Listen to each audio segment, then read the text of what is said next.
he's praying over and giving us a thought.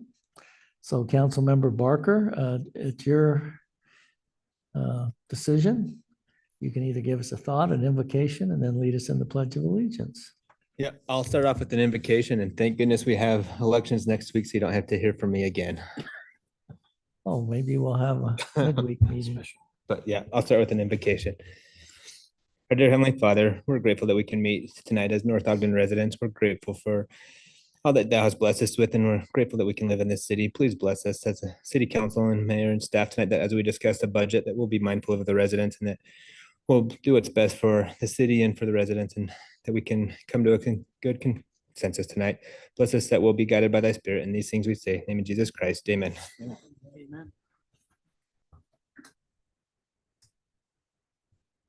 I pledge allegiance to the flag of the United States of America and to the republic for which it stands, one nation under God, indivisible, with liberty and justice for all.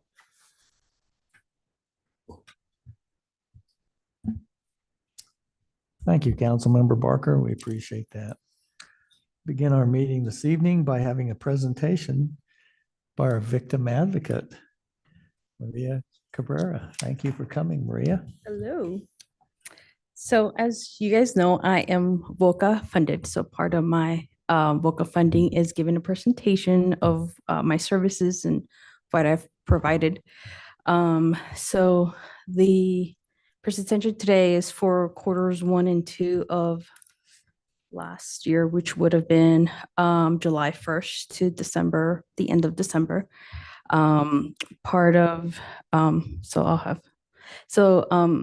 I will be letting you know the victims, the demographics, the types of victimizations, and the services I've provided. So this number that I have right now on the presentation are any new victims that I've given services to. So it doesn't show the victims from previous months or years that I've continuously provided services for. So for that quarter, it was 48 victims. There were 2 African Americans, 1 Hispanic, 43 white, non-Latino or Caucasians, and the 2 that were not reported. The gender identifications were 21 male, 25 female, and 2 that were not reported. The ages from 13 to 17 were 1, 18 to 27, 4, 25 to 59, 36, and 60 and older, 5. And then there were 2 that were not reported as well. The next ones would be what type of victimizations. So, and these were just what I've serviced. Obviously, we provide more services to other types, but there were 21 that were adult physical assaults, 4 burglaries, 4 child physical abuse, 28 domestic violence, 8 identity theft, fraud, or financial crime, 3 vehicular victimizations, 5 stalking, and 16 that include criminal mischief, violation of a protective order, or theft. And individuals who received more than one type of victimizations were 37. This means that like there could be someone that was physically assaulted that was domestic violence. That would be someone that had 2 of them in one, or it could be child physical abuse and DV. That would be considered one as well. And then special classifications were limited English. I helped out 2, and then victim compensations are 5. So victim compensations are just is a services that Utah provides for any victim that's requesting restitution through them. I also help with restitution through the court. So there are different types of restitution that we can help out. It just depends on what the victim wants and what they would qualify for. A lot of them just want to go through the court, and we can go through that. And so then the services that I've provided There have been 91 information about criminal justice process. So as I call up victims, and these numbers include everybody, even not just that first section that I let you know, but everybody. So all the phone calls that I make or emails, text messages, stuff like that. That's why that I have that 91 that I've provided services for that. So 62 information about victim rights or how to obtain them, 2 referrals, and then 2 other victim services, and then 1 to other services, supports, or resources.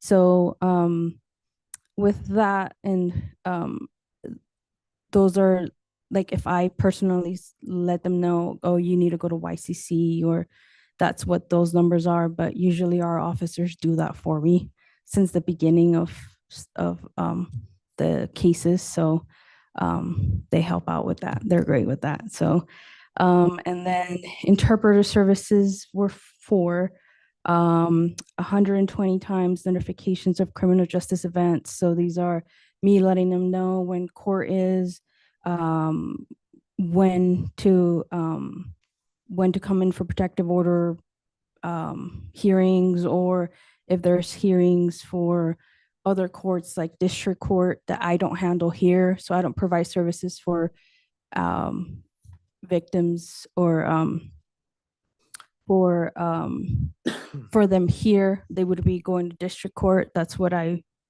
that's for. 15 for victim impact statements or with restitution, 12 with assistance with restitution. So 15 means that they filled out the victim impact statement, and then 12 would be with direct contact with like the court, letting me know that they're getting restitution back. And then civil legal assistant in obtaining a protection order or restraining order, which is 2. I usually don't work with civil protective orders because that's what YCC works and does. I do criminal protective orders, and that's in court and that. So all the civil part of it goes through YCC. And then prosecution, interview, advocacy, accompaniment 55. So that's where I would talk to the prosecutor or to the court about cases. And then law enforcement interview, advocacy. So this is if an officer contacts me about the case, or if a victim wants to contact the officer, then I relay that information, or detectives. And that's pretty much it. So thank you. Do you guys have any questions about anything? Councilmember Pulver, you have a question? Awesome. I thought that's great with based on the YCC stuff too. It kind of gives an idea of what's all's going on. But I guess my biggest question, I guess, was what do you see as increasing? Is there anything that you're worried about, or things that us as council should know about? I mean, numbers are great, and it's good to see that it's being utilized or not utilized. I hate that word, used correctly. Yeah. But anyways, just any thoughts on that? No, I mean, DVs in generals are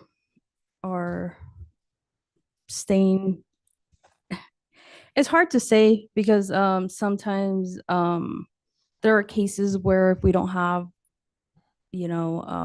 an offender that comes to court or stuff like that, so can't really say whether things go up or down, or if there's anything we can do better or not. It just depends on what we have available. But you're at the keeping time. your full-time job is what you're saying. Right. Yeah. Okay. It's gotcha. Thanks. Any other questions from council members? Maria, thank you so much for what you do. It's an important part of our community, and let us know if we can help in any way. And thank you so much for the good Okay. job you do. I will. Thank you. Thank you. Thanks. All right, we'll continue on with our meeting by going to our consent agenda. You've had a chance to look at the agenda this evening and read the packet. Is there anyone who has a conflict of interest that they'd like to disclose this evening? Okay, I see none. We'll move on to item number 2. This is an action to approve the May 28th, 2024 City Council meeting minutes.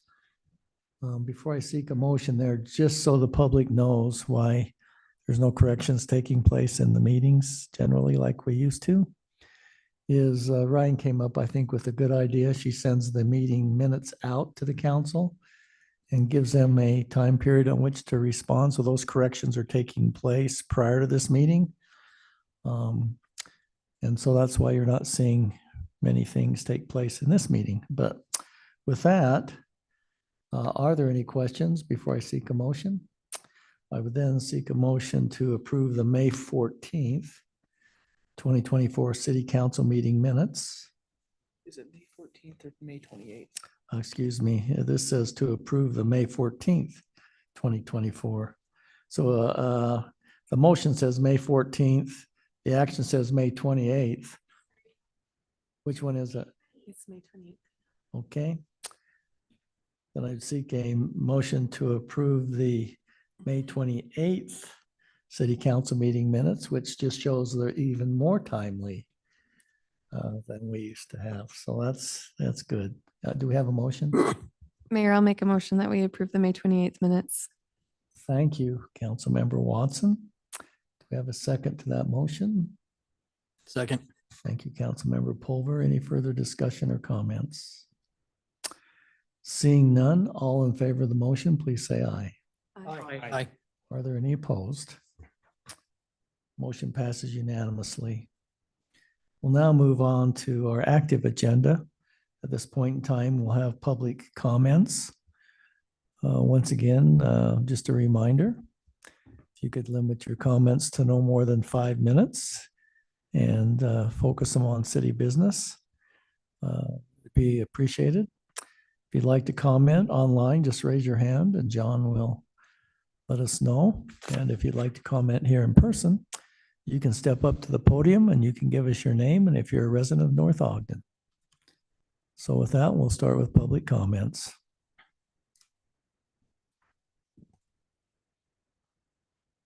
Hello, Kevin Burns, North Ogden. I just wanted to step up and thank Dave Espinoza for some help he gave me in my neighborhood.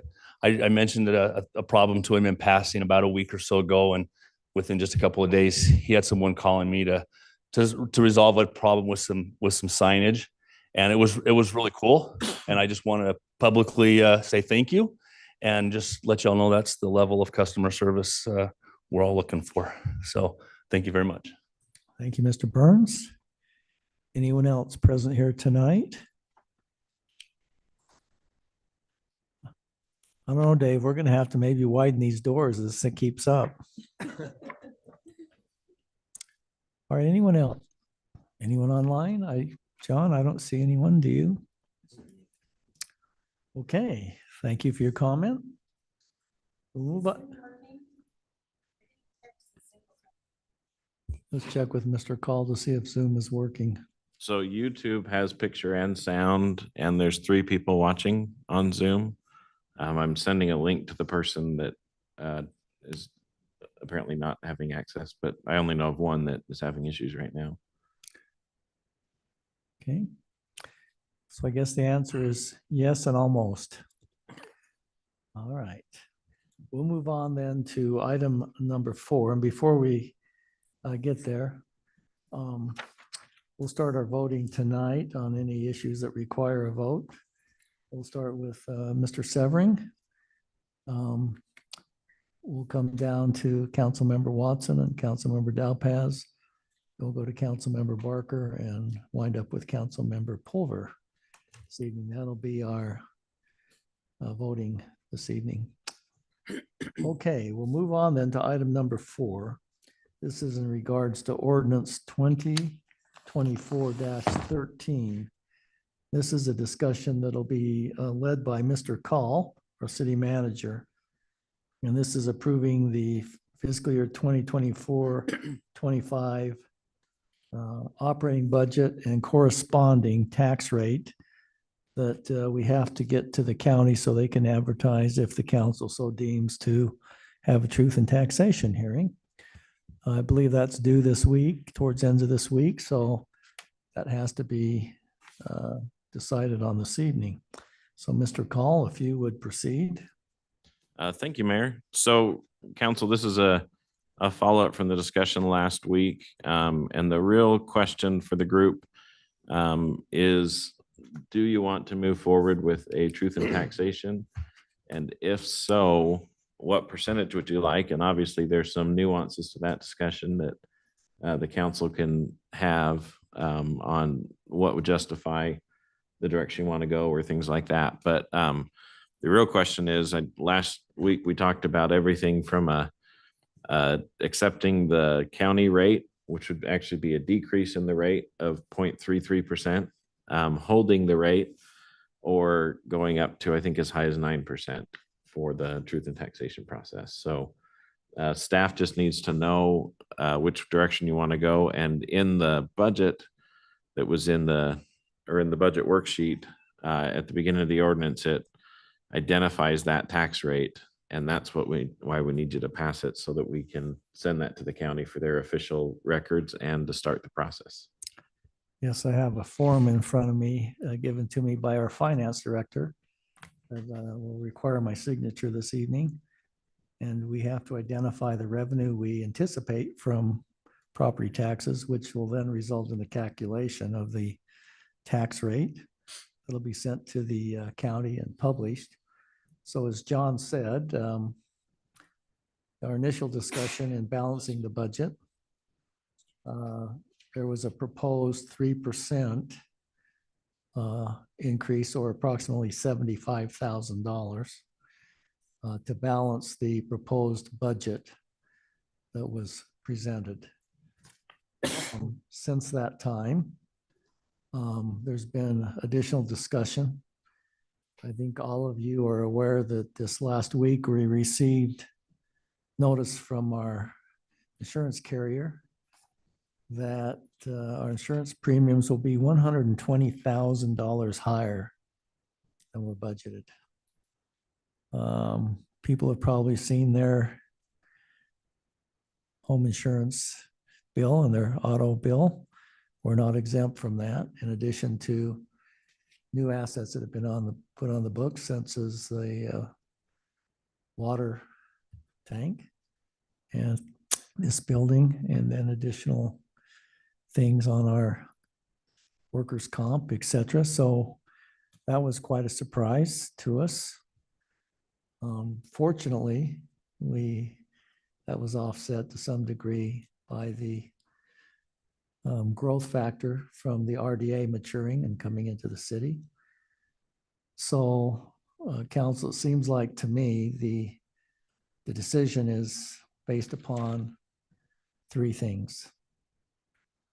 One, I don't think anyone, well, I shouldn't say not anyone, but there were no proposals to reduce the budget that was presented. I think it was accepted as presented. That's what caused the 3%. We talked about the need to have funds available for retaining employees in the city, particularly public safety. We talked about that potentially being approximately 2% or $50,000. The remaining things then would be how much the council feels inclined to add to the budget for the repairs of sidewalks and amounts for road repairs. And I think the other item that was discussed was perhaps increasing the budget for crosswalk lights. I think those are the three things. I would just pass on to you my opinion on roads, and I talked to Dave about this.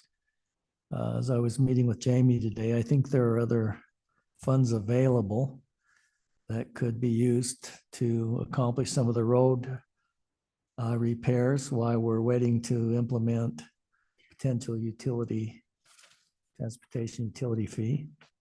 So I think there are some other available funds. that could be used for those things. Is that what we concluded? I see 1.5 head shakes back there, so I'll take that as a yes. So that leaves how much you want to increase sidewalk repairs, for instance. I think there's $70,000 in the budget as proposed for the 3%. So anything above that, you'd have to decide. Dave and myself had a conversation today, particularly on ADA ramps that we don't have, that we probably should. And then crosswalks. So with that, council, I think I have spoken with each one of you individually, not as a group, kind of summarizing what I just went over. And based upon my discussions with you, it seems like it's somewhere between 5% and 9.5% in that area. So I guess anyone who would like to comment on those items, on the dollar amounts we should put there, we can then probably conclude. Right. Anyone like to comment, make a suggestion? And once again, just as a reminder, I know you all know this. This is just the maximum rate that can be considered. It doesn't mean in your truth and taxation hearing that you have to implement that. And just one other thing, there is a fairly aggressive amount in the budget for, in my opinion, sales tax based upon what's happening. We'll probably have 2 more reports before the truth and taxation hearing that would have some bearing on that. So with that information, would anyone like to comment? Mr. Dalpaz?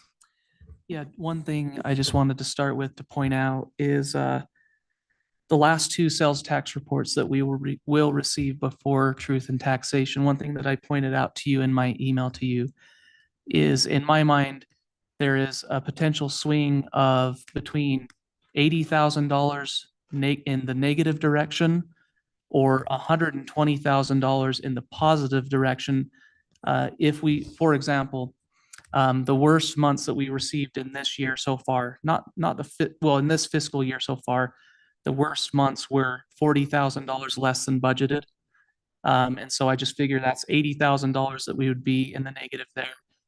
If we, by a miracle, had 2 months in a row that were matching the best months that we've had in this last fiscal year, then we would be up by $120,000. So I thought it would be good to bring that up just because it could put your mindset in how big of a swing we could go either way.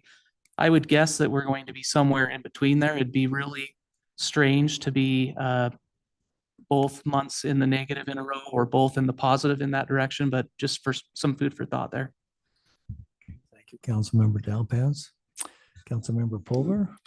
I kind of went historical, and I think you guys saw it, but I being an engineer, did data crunching, and went back to 2015, and just kind of went through the years. I know we switched from gross to net, and we had to offset that anyways, but in the past it was gross. And I guess one of the things I noted is that it's been more than 3% each year. And I know we've been talking about a slowdown, et cetera, but the amount that we're talking about is it's about 3% or less than 3% from year to year. So just a food for thought there. I mean, back in 2015, it was 2.3-ish.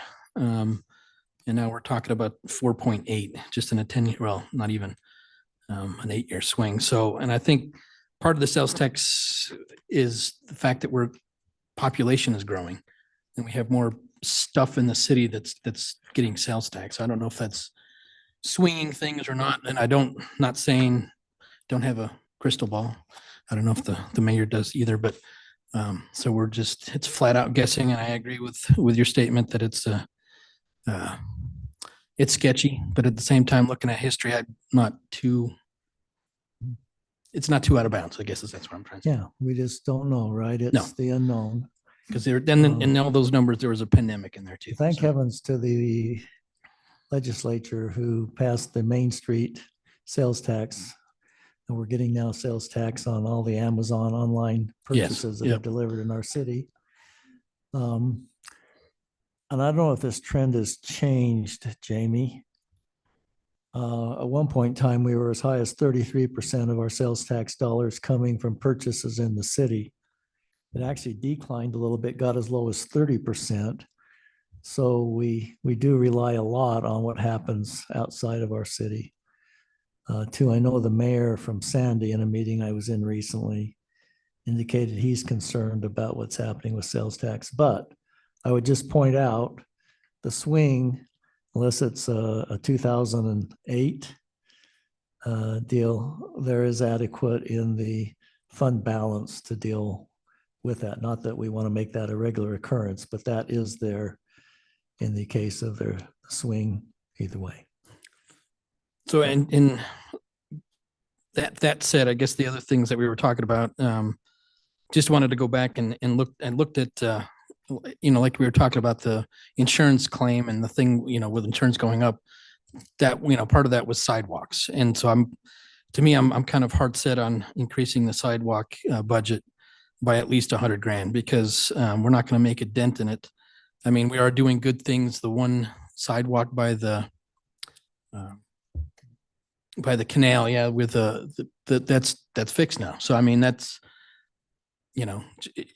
it's being used. So, and I know there's a whole bunch of other ones that need to be fixed, and ADA ramps around the Green Acres or Orton, same thing. But I think it needs to be upped, and we're not going to get there if it's 500 and we're just kind of throwing little bits at it. And then, if we say road repair, we're fine, then still, I think one of the biggest things that you see online and otherwhere and just normal is need for crosswalks, either upgrades or signs or something.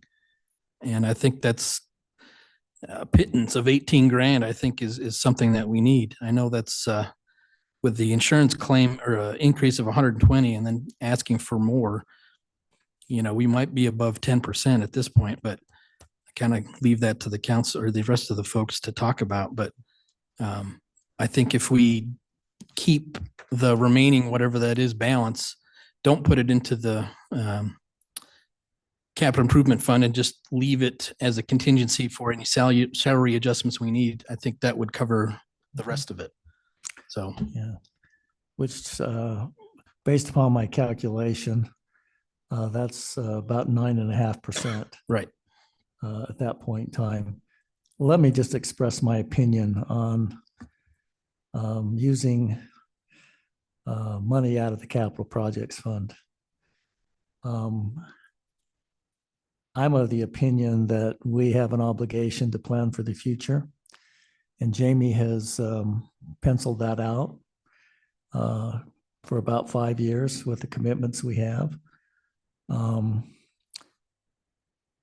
Prior to a couple of years ago, we had no plan to rotate park equipment to get in. So I respect your opinion on that, but I just want to express my opinion that I don't think we should give up planning for the future to handle day-to-day operations, particularly because in this budget, we know interest income is not going to always be so prevalent in helping us out.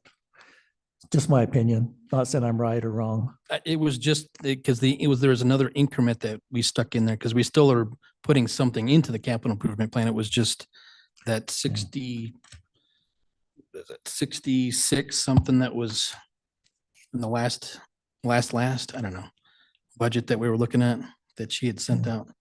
So it was just the small pittance that she had stuck back in to increase it up. Anyway. Let me just put that in perspective from what our goal is. It's less than half of what had been projected to take care of future needs. So I don't know what adjustment, Councilmember Pulver, you were looking at. But the amount that is in this budget that would fall into capital projects is less than half of what was originally planned. So if we cut that in half again, you can. No, I was just leave it in half. Was my Yeah, which I think what we did in the budget that required the 3%, that was the 125 that would go into capital projects. I believe, was it 125? Yes, I'm in the 3%. And I don't think there was any more added to that. So I think currently it's budget at 125. Jamie?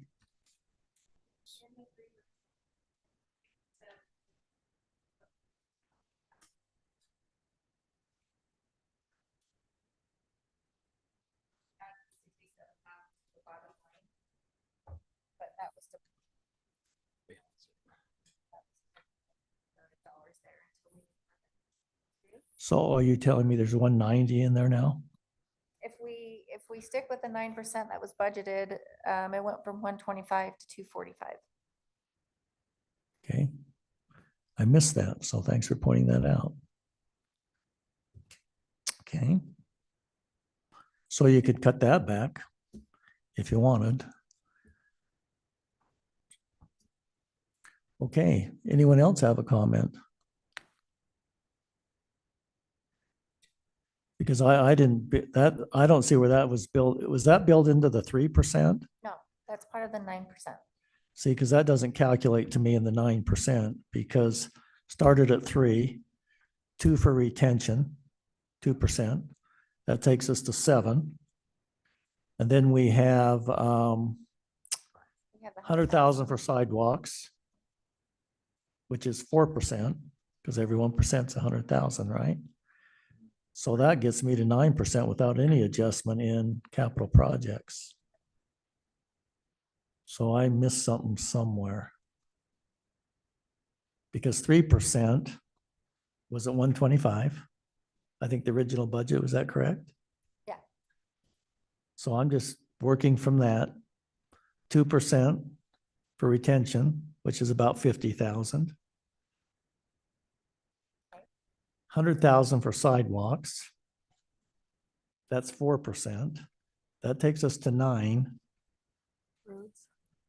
And then we've got the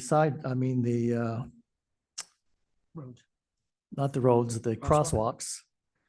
That's about 0.5%, let's say, a little bit more than 0.5%. So that gives me to 9.5. But adding another 120,000 to that is another 4 or 5. That gets me up to 13%. But then we're also bringing back in the RDA funds. Yeah, but that got That eaten wasn't up by, calculated in the original 3%. right, neither was the 120 for the insurance, though, either increase, right? So those just about offset. So that's about 9.5. So I'm, But there were some minuses on the Right, there's the admin offset. admin offset, and also the salaries were tweaked to, so there was a good chunk that was subtracted. So that's where you get back to 9. There's about 30, it was about 32,000 for the admin offset. And then like he just said, there was adjustment to salaries, which would make up the 67,000 in CIP fund. is it, I'm confused because from 245 to, from 125 is 120,000. It's in there. Go ahead. There's I just wanna make subtractions sure I that, understand this. well, no, there's subtractions that come off of it, and that's why it comes, Would you like to look at this? No. But if we're down to 67,000, that's still basically 3%, right? Anyways, all we need is the number that you would like us to publish here. But I am confused on that. Councilmember Severing. So yes, Mayor, thank you. I'm just kind of curious then to understand precisely. So we're looking at about a 1% for sidewalks. What are we looking at for? 4% for 4% sidewalks. for sidewalks. Oh, 4%. Okay, but that made the 100, for 1% was 100,000. 25. What For every, every $25,000 in the budget, it's It's approximately 1%. approximately, okay, 1%. That's what okay. So what are we then totally looking at for sidewalks, roads and crosswalk lights then? What's our total? if I understand it percentage? right, 0 for roads because we found another source that could take care of that. Where is that source been all of our lives? Uh, You've got transportation utility fee that has $844,000 in it. Okay, You've got the transportation impact fee that is limited. Is that the 2.7 or 1.7? I can't remember the, 1.7. and then you have the sales tax portion, which is like 2 point something. So there's money out there that can be used that hasn't been used. so basically at a 9.5%, we are making a little dent in some of the infrastructure needs, meeting the inflation. We're meeting the retaining employee expenses budget. We just don't have anything. Is that going to be then considered our extra?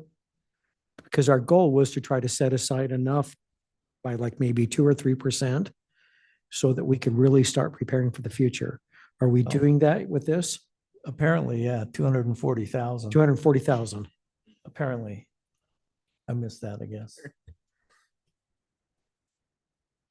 But that, increasing it from the 125 to the 245, that's like 4.5%, almost 5% right there. So bless us that we were able to figure that out without increasing property taxes. Councilmember Watson? So can I ask a question? In the proposal, the last workup that you did, Jamie, what is it that we are wanting to add that's not already included in that? The sidewalks need to add 100, or was there already any money for sidewalks in there? So there was 70,000 in there for Okay. sidewalks. And then so this is adding the additional 100. So for a total 170. Okay, and then as far as roads, what was it in your last document? No increase. There was no increase. Okay, and then for crosswalks, we already had some in there Yeah, we had but 9,000 no in there for increase. crosswalks. and no increase there. And then police retention, was that in there? No. No, so we want to add police retention and sidewalks. That's all we're talking about here. I think Or am I- 9,000 for crosswalks. That's what Chris is proposing. 18 for 4 upgrades or crosswalks or signs or something.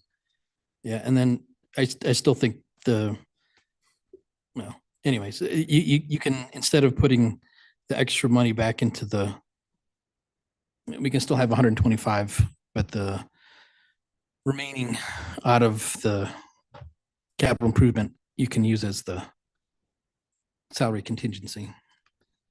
If that's, I mean, you could still So do that you and take tweak the it. 245 of CIP down by 50 to get the police retention. Right. We can tweak that too. I mean, again, we're trying to come up with a percentage based on what all of the stuff that we want to do. I'll just say my opinion on the crosswalks.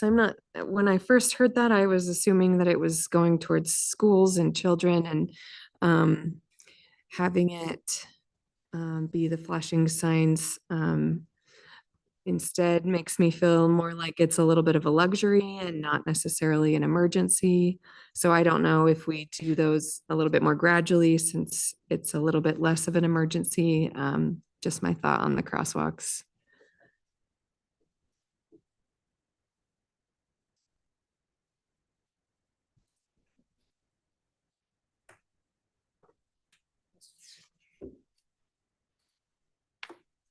Okay, anyone else have a comment? Councilmember Barker. This is the uneducated finance person that I am, but I've been on the council for, I don't know, 6 years now.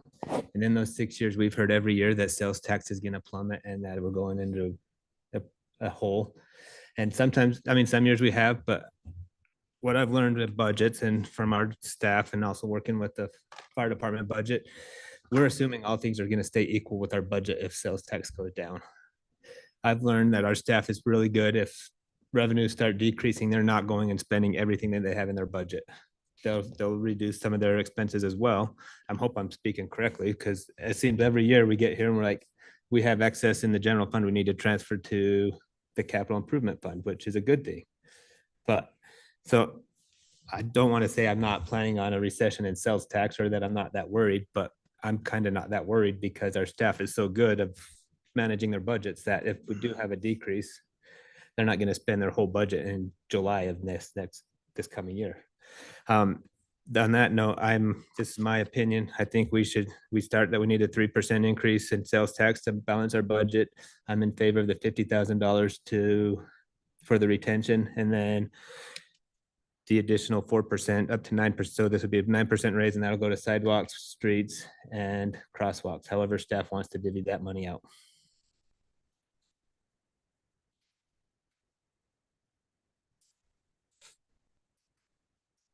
So you're suggesting 9% max, For right now, yeah. just to set Yep. the cap. Councilmember Severing. So Mayor, I'm interested in your opinion. What would you like on my opinion? I want to know, I feel very comfortable. I'm with Councilman Barker. I'm feeling as I evaluate each of these three areas you've recommended. I'm good with the 9% as well, but would you like to see maybe something different? I Well- appreciate your perspective and your Yeah, I money think the two background. things that we can't bypass would be obviously the 3% we needed to balance the budget, Right. which I guess is not 3% really, but that's kind of where we were. And then the 2% for retention. So I'm just saying that anything above that is nice. But 5% is the minimum. And I justify that from the standpoint is, anyone that's in business these days knows what's happening with inflationary costs. Particularly in salaries to retain people.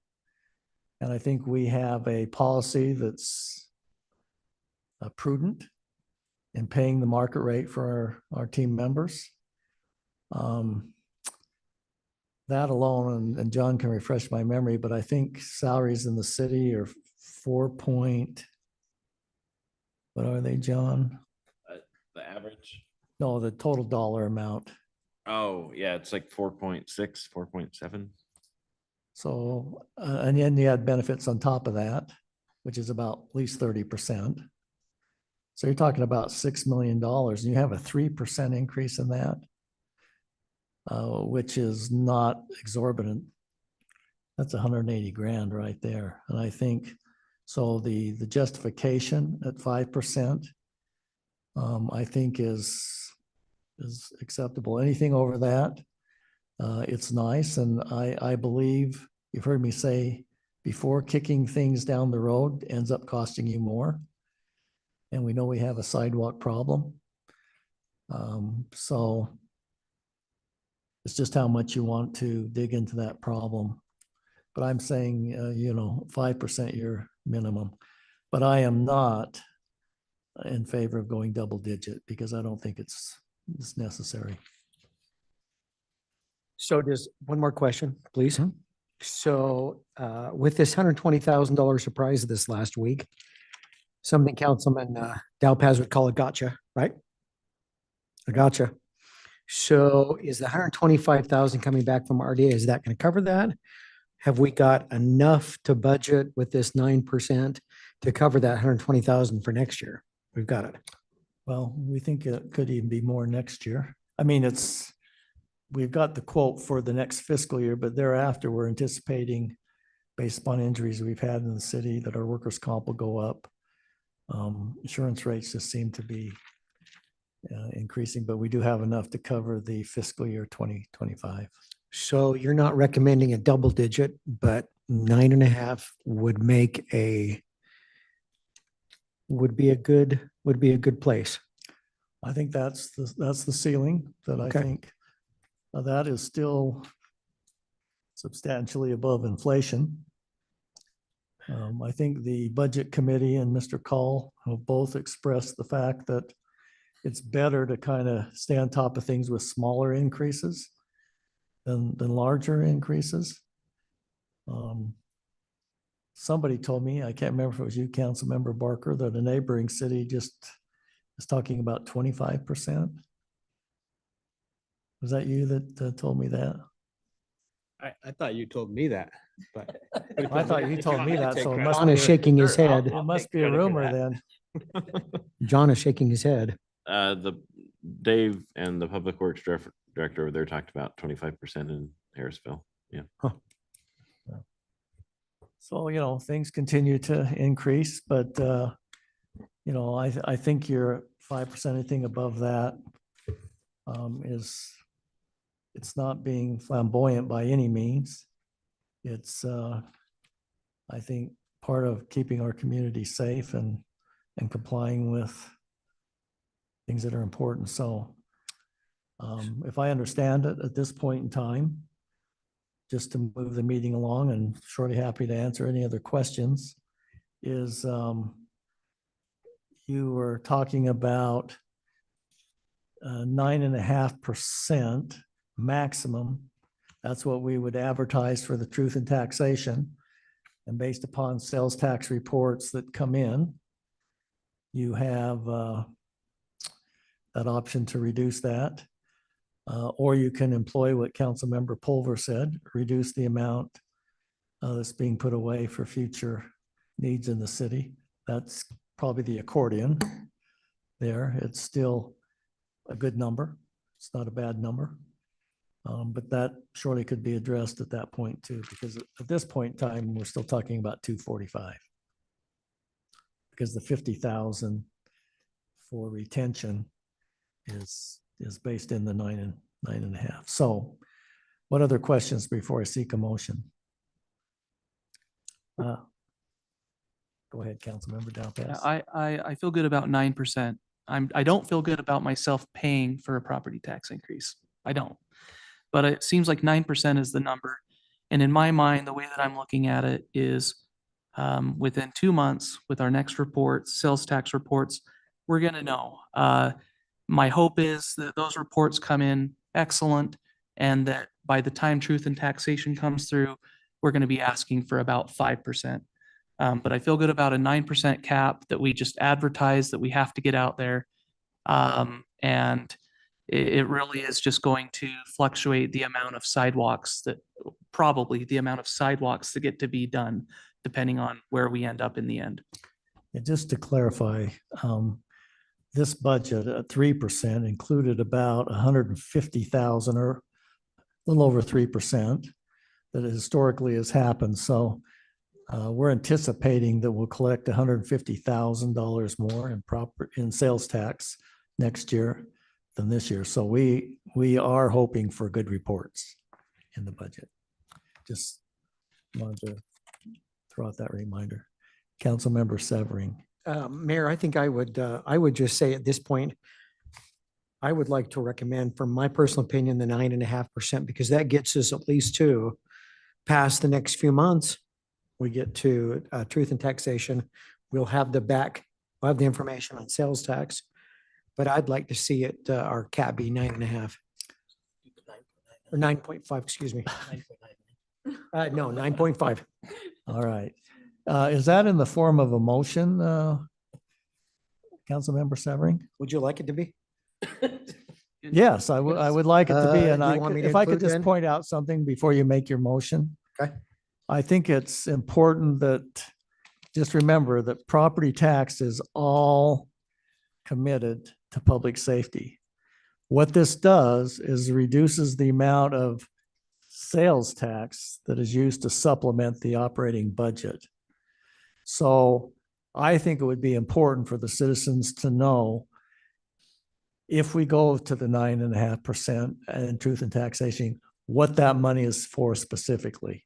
And that it is made clear to staff that that's the only things that money can be spent on. It's not just an accordion, so to speak.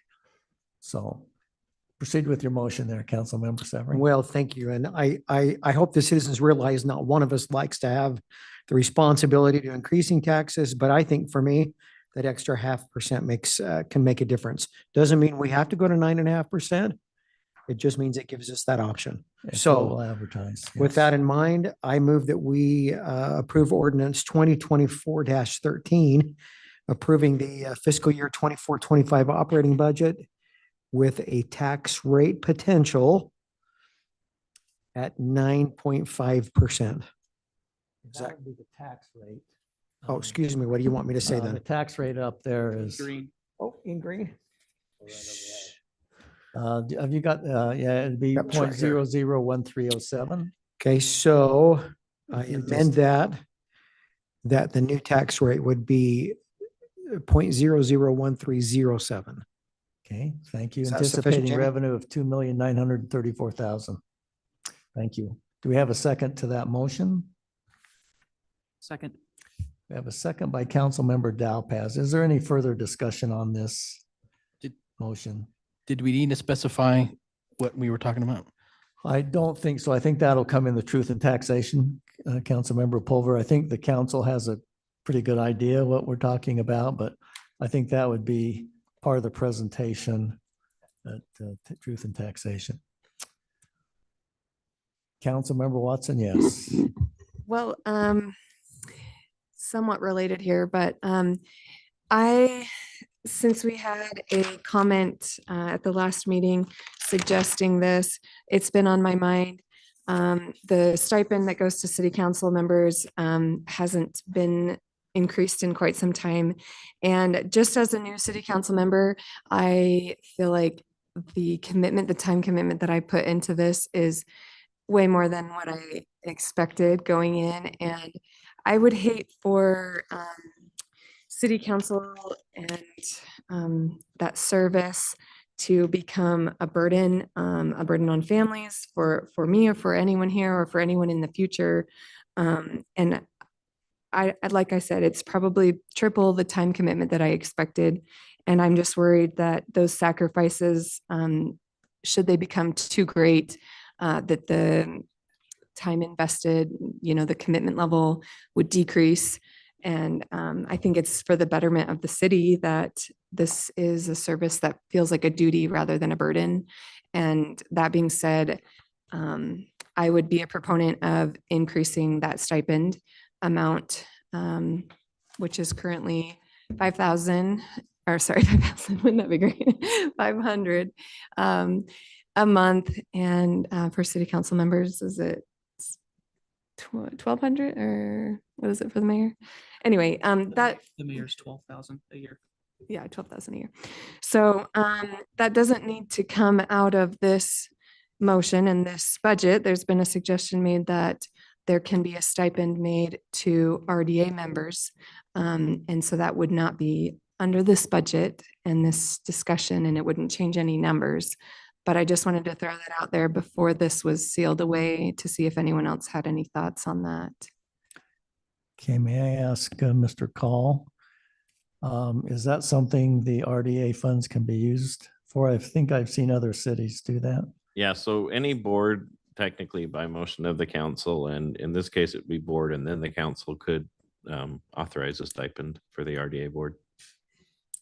And which wouldn't come out of citizens' property taxes, correct, John? It'd come out of the RDA funds that are available. Is that Correct. correct? Yeah, and it would technically, it does come out of the property taxes, but it's out of the commercial property taxes Hmm. in the redevelopment areas. Right. Yep. So it's not residents. Does anyone have any comments they'd like to add to Council Member Watson's comments?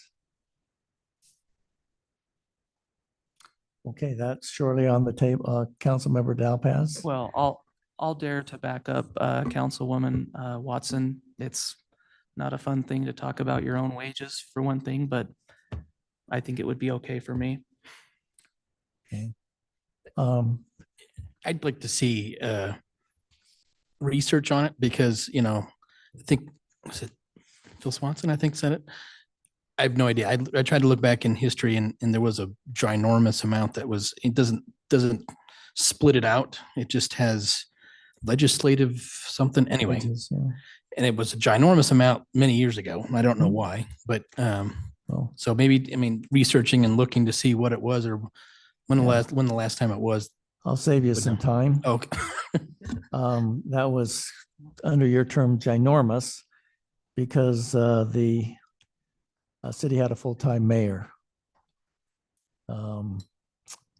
And didn't have a city administrator, but had a city attorney, I believe. I think the mayor acted as the city administrator and it was a full-time position, which frankly, I believe at some point in time, that has to be on the table, whether this city needs a full-time mayor. There's a lot of things that, and just to make it clear, it's not about me. And I'll make it clear here, I support the council. The mayor would forego any increase. I don't need it. But the next mayor may need, so if you decide to set that for the mayor, that would be for the next mayor election. But I do believe, as we've done some research on that, Mr. Pulver, that for cities of our size, we're probably in the bottom quartile. So we can get you that information to look at. But Councilmember Watson, that apparently is something that the council would like to consider. How they do that would be, I think, for discussion. If it's an RDA board stipend, I believe that doesn't take a public hearing, a truth and taxation. That's a budget amendment process that can be done in a public hearing with a budget amendment. So because it is not residential property tax, it doesn't require truth and taxation, which I would recommend. That's probably the avenue to look at, because I don't believe it would be good at this point in time to tack that on to the residents in a property tax increase, even though I believe it's warranted for those who serve. Okay, so we do have a motion. I think we have a second. The motion was made by Councilmember Severing, the second by Councilmember Dowpaz. Is there any additional discussion? Seeing none, then we'll start the process with you, Councilmember Severing. This is a roll call vote. Yes. Yes. Councilmember Watson. Yes. Councilmember Dowpaz. Yes. Councilmember Barker. Yes. Councilmember Pulver. Yes. That motion passes unanimously. Jamie, I'll sign this and get this to you, and you can get it to the county. Once again, just as a reminder, that's the ceiling. It can be adjusted prior to that and based upon input from citizens at the Truth and Taxation meeting. Thank you for that discussion, Council. Thank you, Mr. Call, for leading that discussion. We'll now consider Resolution 03-2024, which is adopting a new public safety fee for the city. Mr. Call? Thank you, Mayor. So council, this is a new fee for North Ogden, an impact fee to help cover the hard infrastructure for public safety, which essentially is this building. There is a certain portion of this building that isn't included in that calculation because it's tied to the court. So kind of think of this half of the building. But as you review those impact fee documents, that's all taken into account. The way impact fees work in Utah is that the qualifying infrastructure is determined by some consultants or staff to decide what does the city need, what does the city have, and of what the city has, how much is left over that can be utilized by growth without having to expand the system. For public safety, that's a little more unique in the sense that you're typically talking about buildings. A lot of cities that have a fire department incorporated are talking fire stations, and even fire trucks can be included in that. But in our case, since the fire department has their own impact fees, we're not including that in our number. The city has not had a public safety impact fee since its inception. So this would be the first time we'd be doing it. The study was completed by Zions Public Finance. And this is the only facility, this building, that is included in the calculation for it. And the way they go through the process, it's a little, it's scientific, but it's also a little bit open for interpretation in the sense that they look at how many calls a city utilizes, how many calls are tied to commercial, how many are tied to residential. And then they start breaking it apart and saying, okay, to operate a facility, you need this many square feet per call for service. And that seems like a weird way to calculate it out, but it helps you decide how much space the building is using that it needs now and how much is saved for the future. And through that calculation, they essentially came out with an analysis that said the city could charge up to $388.93 per residential unit added to the city, without or as they pay for building fees. And that fee would then go directly to a special revenue fund, or essentially a restricted fund that would only be used to help pay for this facility. So we couldn't use it for cars, we couldn't use it for salaries. It would only go to help pay the bond for this facility, or in the case of where the city did put some cash into the project, there might be some money that we could pay ourselves back, but the majority of this one is designed to pay off the bond, with the hope that by the time it all shakes out, there will be close to half of the building being covered by new growth, and the other half being covered by the existing residents, because that's about how we're split. Half new growth still coming, half are here, and that's how it's kind of divided. There is also a number for in the studies for commercial units, and it's on a per square foot basis. And let me pull up that number because I didn't include it in our fee schedule. But let's see. Yeah, it was like 13 cents a square foot. And that would go to everything that is considered a commercial. It would even include religious institutions. The only people that are exempted are schools when they're relocating a school in the same jurisdiction. So if they tore down Bates and built a new one, they would only pay for the increase in size of the school. If it was the same square footage, they wouldn't pay an additional impact fee, even if they moved it to a new spot in the city. And then, but if it's a brand new school, they would pay impact fees. It's maximum 13 cents. It's a maximum of 13 cents. And so what that means with the maximum 388, the maximum 13 cents is the council doesn't have to charge that much. You could actually say, you know what, instead of 388.93, we just want to charge 375. Some cities do that. Most just adopt the recommended fee. If the city is challenged on an impact fee, the penalty that we pay is there's no real penalty. What we do is pay the difference between what we charged and what we should have charged.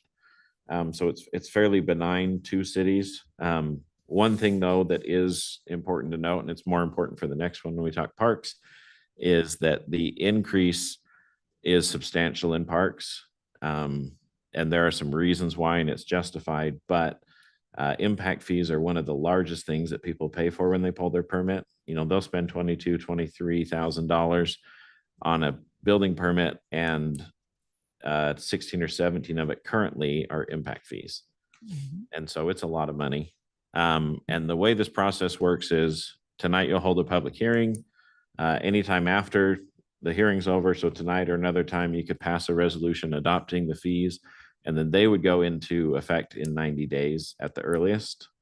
And so on the fee schedule, if the council were to adopt these tonight, there would be it would say the date, I think it's September 17th is when they would go into effect. So anyone who pulls a permit on September 17th or after would pay the new fees. And so you kind of have a 90-day period of people trying to get their plans into the city before impact fees go up. John, could you just clarify, just make sure that the public hears this? This is for new homes. This isn't a tax upon the residents.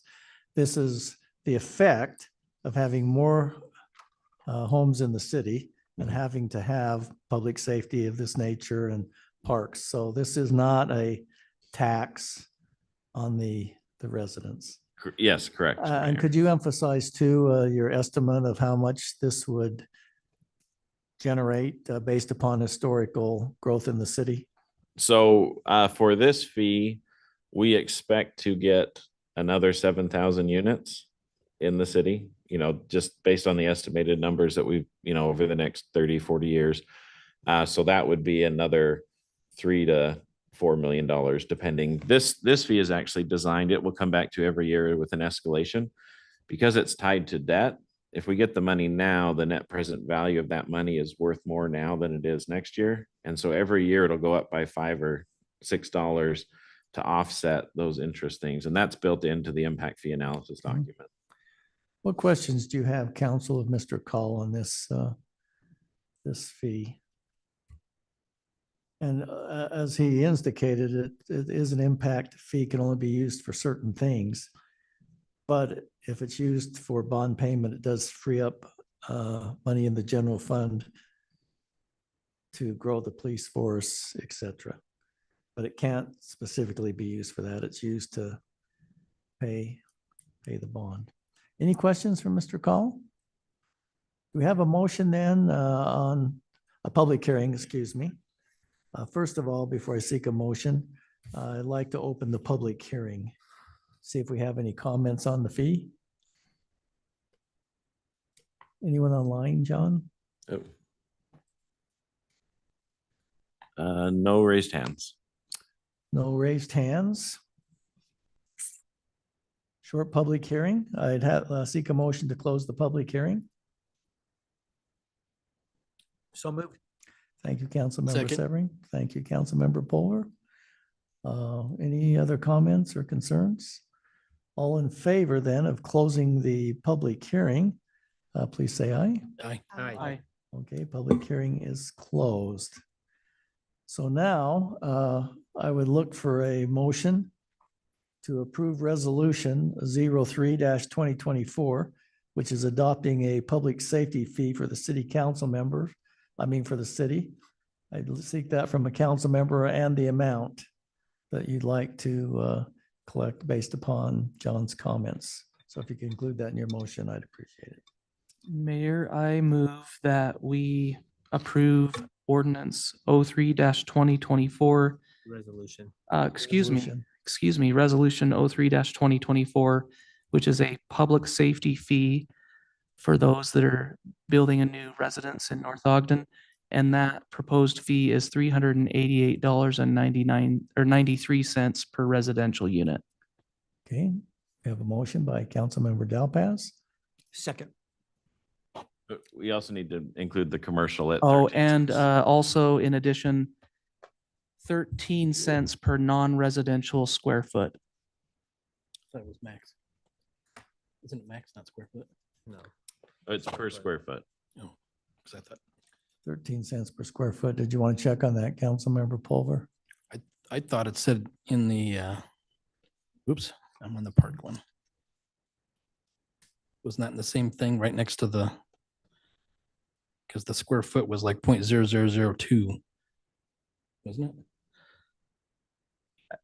Yes, no? I think what you might be referring to with the max is that's the max that the study had recommended. I think that's maybe where Okay. you got that idea. Guessing, don't know. John, is 13 cents per square foot for commercial classification. Is that what the study supports? Yes, Mayor. Yeah. Okay. So in regards to that motion, if it could incorporate that in regards to commercial classification.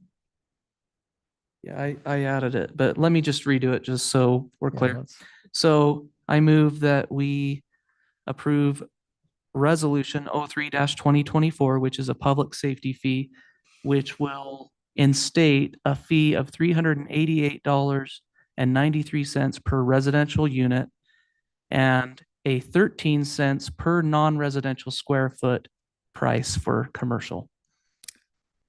Okay, we have a second to that motion. I second that. Councilmember Severing, thank you. Any questions, further discussion? Councilmember Barker? I can't remember, so I'm gonna ask, is there a separate fee for multifamily units? There isn't on this one. The, Okay. the study said it was similar for calls for service. Okay, any other questions? Seeing none then, we'll use a roll call vote to approve resolution 03-2024. So let's start with you, Councilmember Severing, Yes. Councilmember Watson, Yes. Councilmember Dowpaz. Yes. Councilmember Barker Yes. and Councilmember Severing. I mean, Pulver, sorry. Yes. I must confess, I hurt my back, so I had to take a little medication to find my way down here. So I'm a little off, a little more than normal off. Let me just say that. Okay, that resolution, the motion for that resolution passes unanimously. We'll now move on to item number 6 on our agenda, which is a discussion or action to consider resolution 04-2024, which would be adopting a park impact fee increase for the city. We already have an impact fee for parks. This is actually an increase. So this is not totally new. It's just an increase in what we have. Mr. Call. Thank you, Mayor. So two things are changing in this impact fee. All the same rules still apply. And essentially it's saying that the city needs to continue to invest a certain dollar amount per 1,000 residents into park infrastructure, and that those new homes and residential units need to help pay for it. Commercial does not pay a parks impact fee because in theory, they're not bringing the people who use the parks. Although sometimes people who come to McDonald's go to Bicentennial Park. But there's also another thing that's modifying slightly in here. Our level of service historically has been 6 acres per 1,000 residents. And based on the analysis, they're actually recommending that our level of service is actually 4.75 acres per 1,000 residents. And that's finished development parks. And so with the reduction of the level of service, that brings us on par with the amount of parks we have per 1,000 in the city right now. And then it also will help us as we move forward to not have to do 6 acres per 1,000 moving forward. Those undeveloped parks are not included in that calculation as far as the level of service, but they are included in the calculation for the excess inventory or the excess capacity we have, because the cost we paid for those parks, Barker Park's a good example. The undeveloped portions, we did invest money that is going to be used for new growth. And so those homes, as they come in, will pay us back the value or the cost of that ground. And what the impact fee study came out and said is that essentially our impact fees, which have not been updated for a while, we used to charge, or currently we're charging $2,677 a house. And that's going to go up to $6,017.26. The majority of that is the increase in land. The $2,700 impact fee currently was based on land values from the 2008 timeframe, and land has gone up a lot since then in North Ogden. So that's one of the biggest components. But the way that they do the analysis is they do it in a way to make it fair as they can. And then because of that, because there's typically less residents per multifamily unit than there are per house, the multifamily fee is recommended to be $53, $54, $49. So it's about $650 cheaper for a multifamily unit. Currently, it was about $1,000 cheaper for multifamily. And that's a trend that we're seeing in Utah, is that multifamily units are having more and more people living in them as an average, in large part because houses are more expensive. So people are staying in rentals longer. So the recommended fee is the $6,017.26 for a single family, and then $5,354.49 for multifamily. Okay, thank you, Mr. Call. So at this point in time, I would open the public hearing to address this impact fee increase. John, if you'd look online, and if there's anyone here that would like to comment in regards to our public hearing, now would be the time.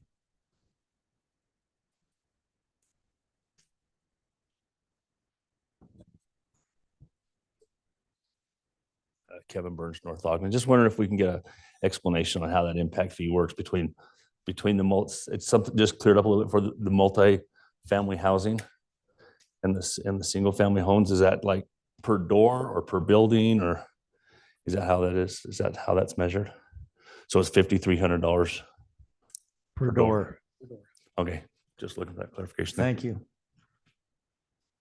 Anyone else?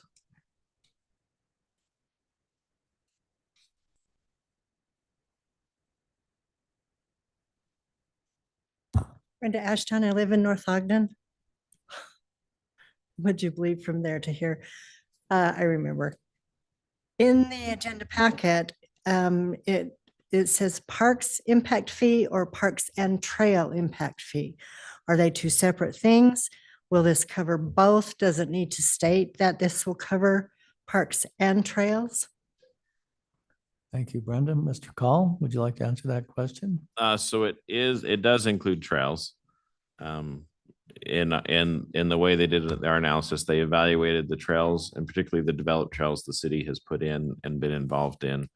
Those that are on ground that aren't ours, that we have invested money in, they only count the improvement. So example, the asphalt that's on the canal trail between 1050 and 750, that only the asphalt's included. But on the other areas like near Oak Lawn, Barker, McGriff, and some of those that have actual trails, then the ground is included in the value as well. Okay.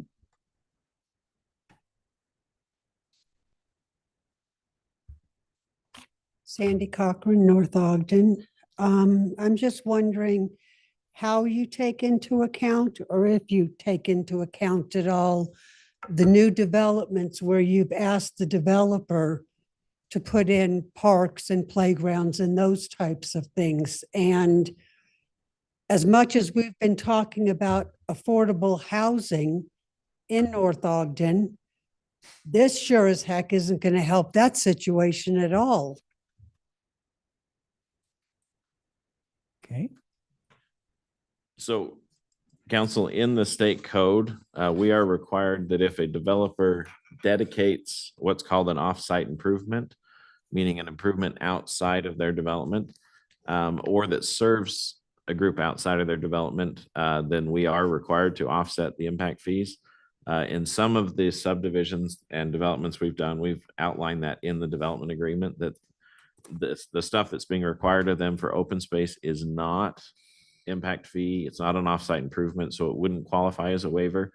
Where in other ones, and not in any that have been officially approved yet, but in concept, some of those up on the hill, we've talked about saying, hey, if you'll finish the park, then the impact fees won't be charged in your development because you're giving us a physical project as opposed to cash later. And so, but none of those have actually been approved yet, where we've actually accepted a waiver, with the exception of the ground that was donated or traded for the pond. It was a waiver of park fees and stormwater impact fees. And Sandy, you're exactly right. This increases the cost of building a home. I would not be surprised if some point in time the legislature says for the $450,000 home, which they have classified as affordable, that they, because I think it was already tried once, to prohibit the collection of impact fees on those. So it wouldn't surprise me if that works its way through at some point in time.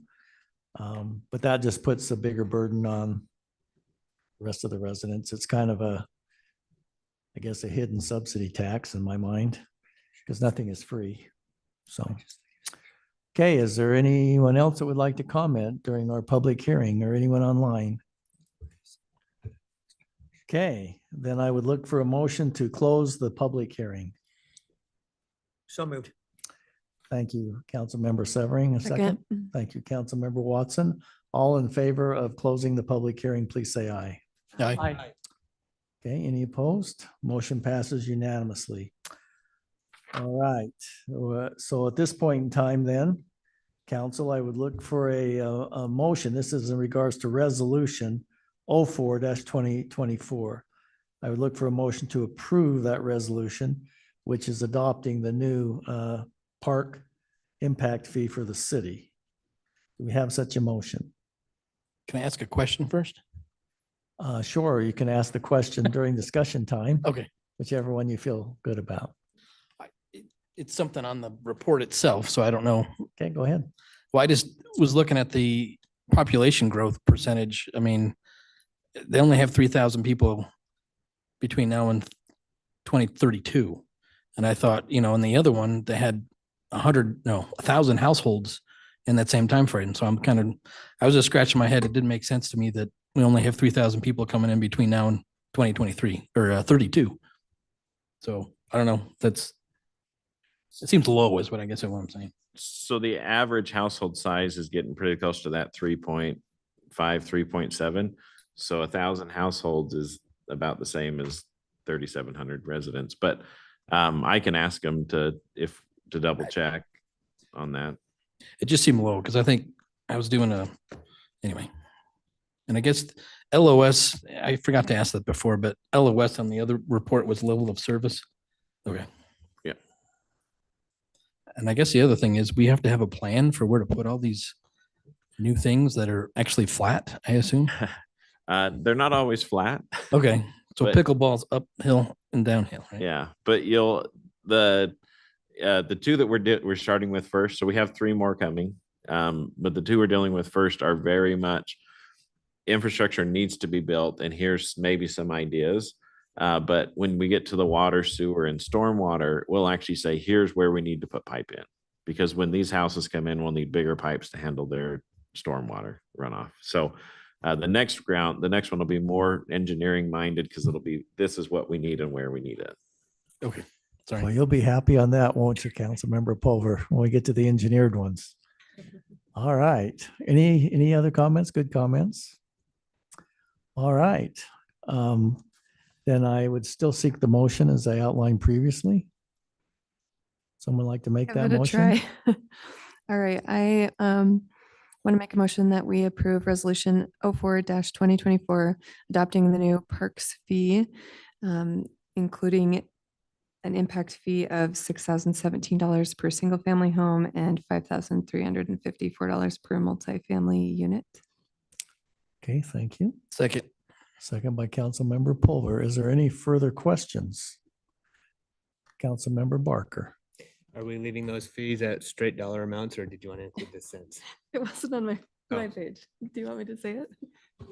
Well, 17 cents was one of them. I don't remember the other one. I think we left the 83 cents on the other one. Resolution. Okay, amended $6,017.26 for single family and $5,354.49 for multifamily. Still second.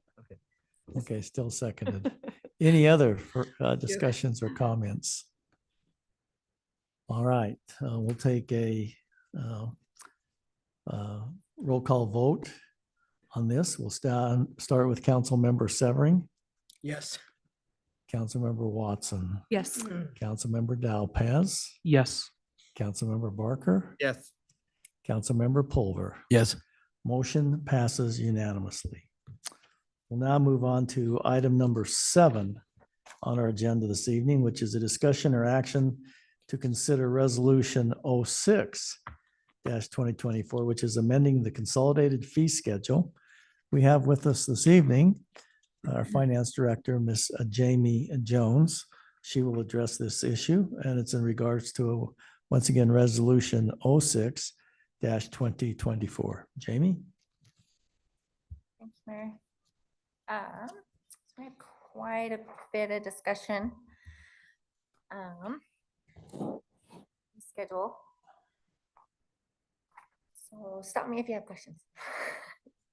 In the building department, we're just adding a commercial plan check fee deposit of $1,000. Currently, it's just residential. So we would like to add commercial. And then also clean up the deposit for offsite improvements. Currently, it just says it's for new homes, but we really need that for all new construction to help out the building and the public works department there to finish out those needs. For the amphitheater, we're adding a rental option of renting the visual display screen for $200. Increasing recreation program fees for youth basketball, youth baseball, tackle football, and then adding the running club.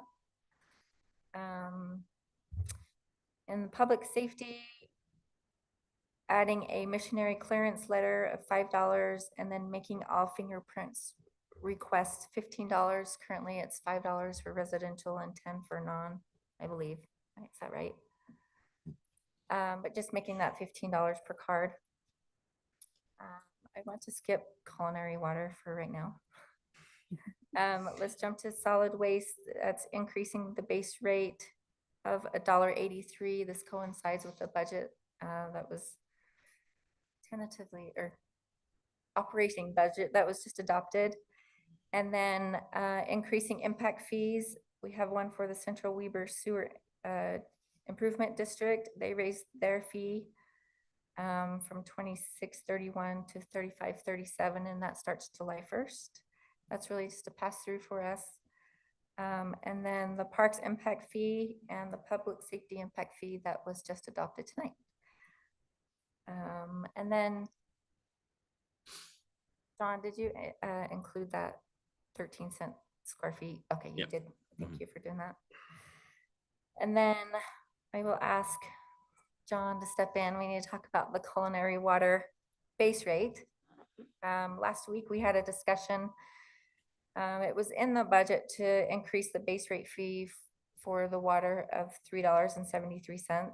It was $2.29 for operational costs. And then the 85 cents for capital planning for future infrastructure. The discussion was to cut the 229 in half, or the 283, sorry, the 283 in half and make it $1.44 increase to the base rate.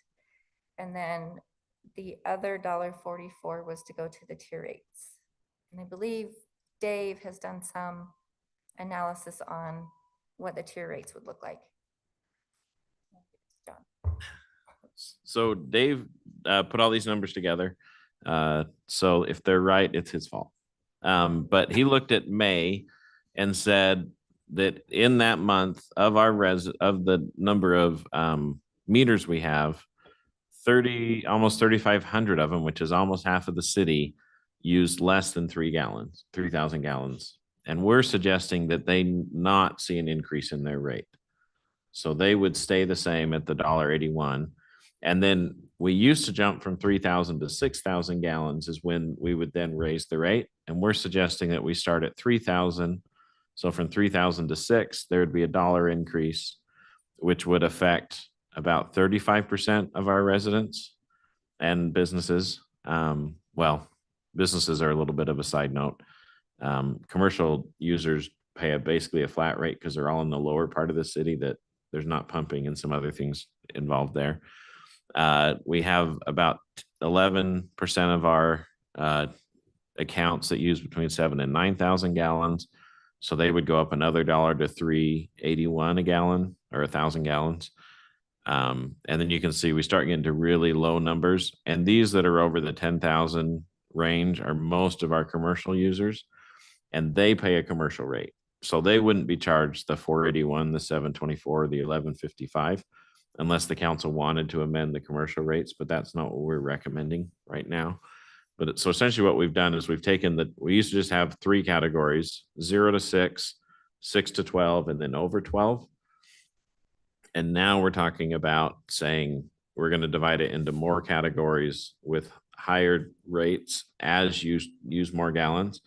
So the way this works is the first 3,000 gallons would be charged at $1.81 per 1,000 gallons. And then when you went up, you would be charged $2.81 for the next 1,000 gallons. So it's not that it would retro and say, okay, the first 3,000 are at $2.81. It's only the gallons that are in those ranges that then get the additional charge. By doing that, we anticipate that it will generate $183,000 or $184,000 of additional revenue. And that is a little more than we said we needed. And we shot a little high because the last time we did a rate increase, we saw some conservation. Which is part of the goal. And so we think this will give us about a $30,000 buffer that if people conserve, we'll still be able to make the budget work in the department, because we were targeting around that 150,000 number. And John, just let me add some color to this, why we suggested this. We are very conscientious about the burden that's being put on those who are on a limited income. And we felt that this would bring us closer to a kind of pay for use versus sticking everybody with that. I do have a question though, John. The commercial base rate, I'm assuming that is going up to cover the future use and the operating costs. Is that proposed in this fee adjustment schedule? Where is that and how much is it going up? So everybody's base fee will be going up. And I'll just show you on the fee schedule, if I can get there. That essentially the non-residential base fee will be going from $27.22 to $29.51.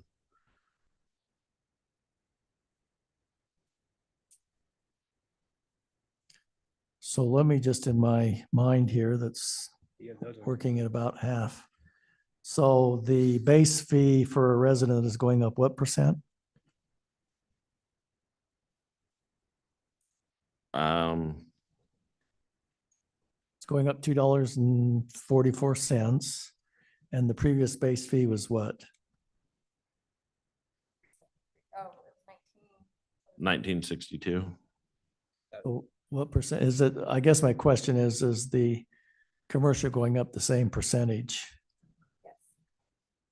So you did use the same percentage. That was my question. Okay. Anything else? Any questions on this? Mayor, I had a question. Okay. So when you say non-resident, is that folks that are in Weber County but using the water? Yes. Oh, I would say it's more. The fire district uses a lot of water.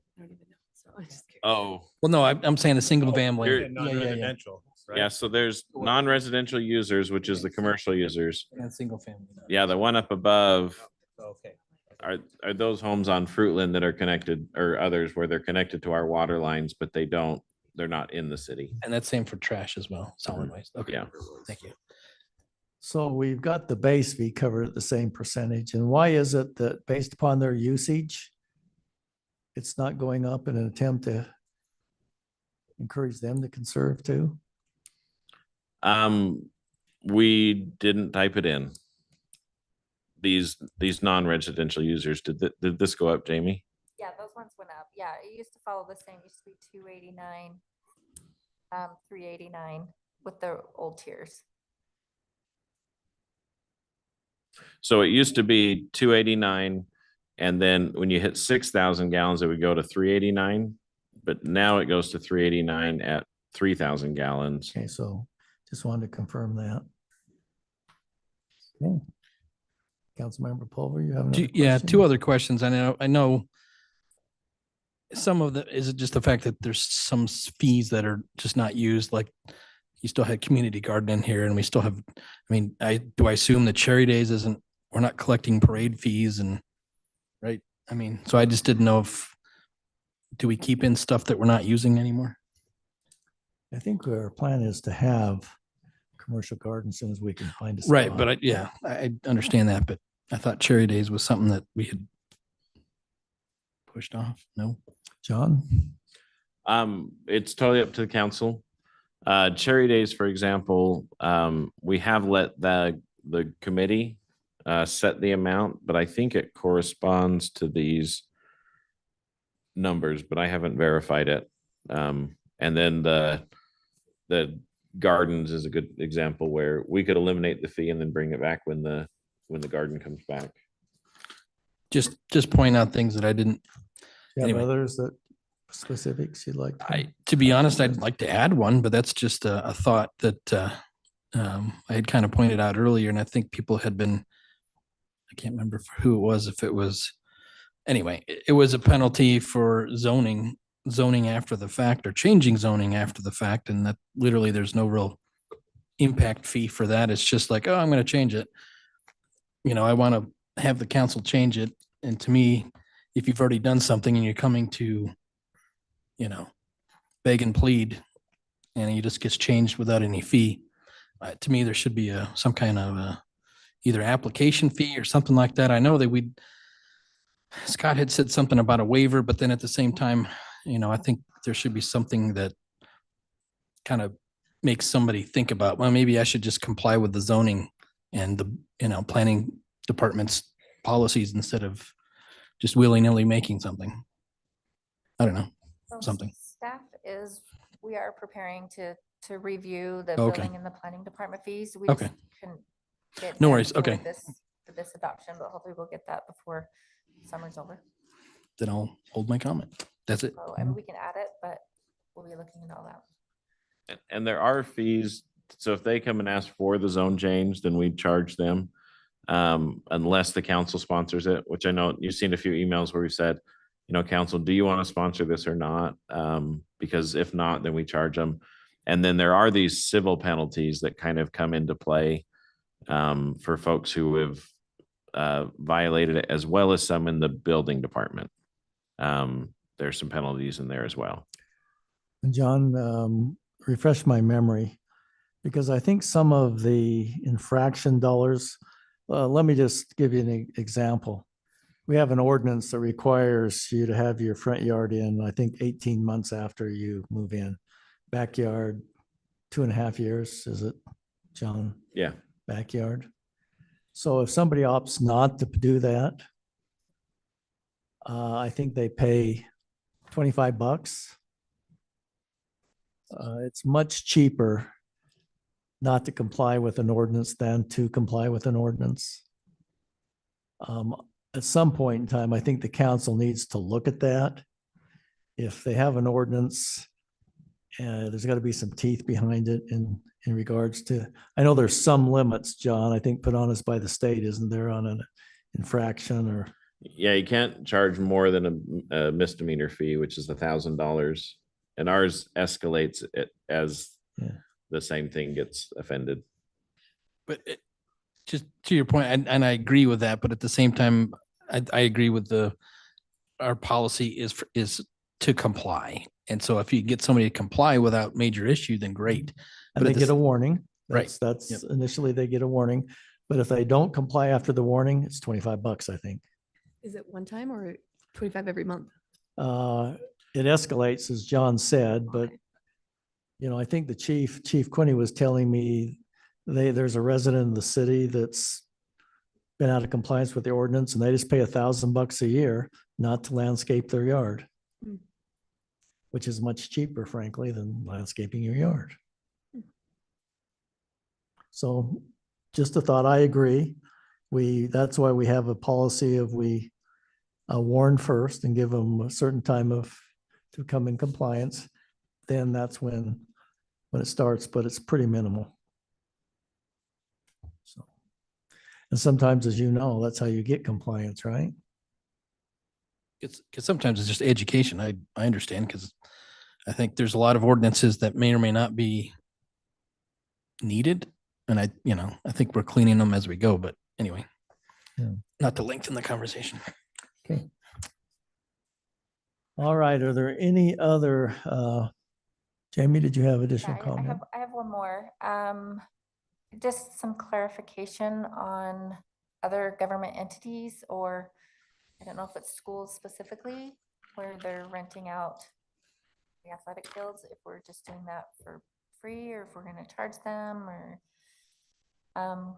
what was it on the fee schedule? I think we just added a line. Yeah, I was trying to find the language for it.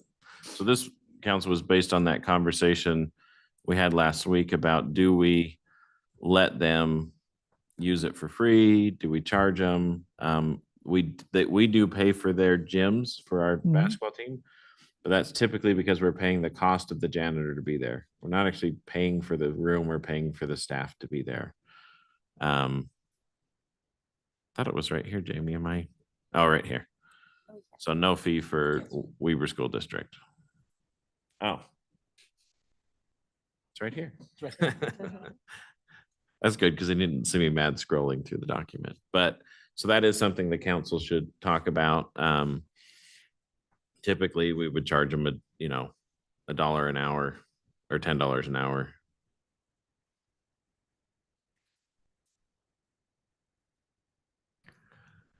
Councilmember Del Paz. We had a resident that sent us an email yesterday mentioning the difference in fees between North Ogden City and Pleasant View, just as an example. And what this resident said is, and this is, I'm guessing this is in the fee sheet somewhere. I think for AYSO, for example, or SWA or whatever it is these days, we are charging them $1 per player per year to use our fields. And Pleasant View City is charging similar type of organizations $25 per hour. So it's like clear, it's night and day difference between North Ogden and Pleasant View on that. And the impression that I got is all of these organizations are flocking to North Ogden City because the fee is far less. And so it's kind of like our soccer fields are getting all the abuse, whereas other cities aren't experiencing that just based off of this stark difference in fee. So maybe we should consider that in this fee schedule.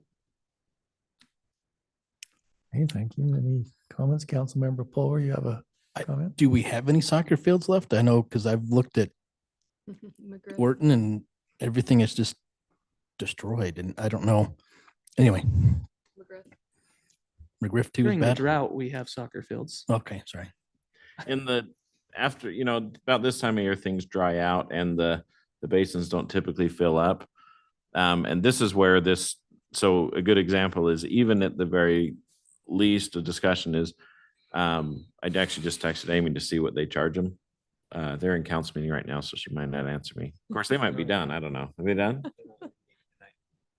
They're meeting next week. Oh, I thought she said they're doing truth and taxation discussion tonight. But even at the very least, they're charging 25 an hour and we're charging 10.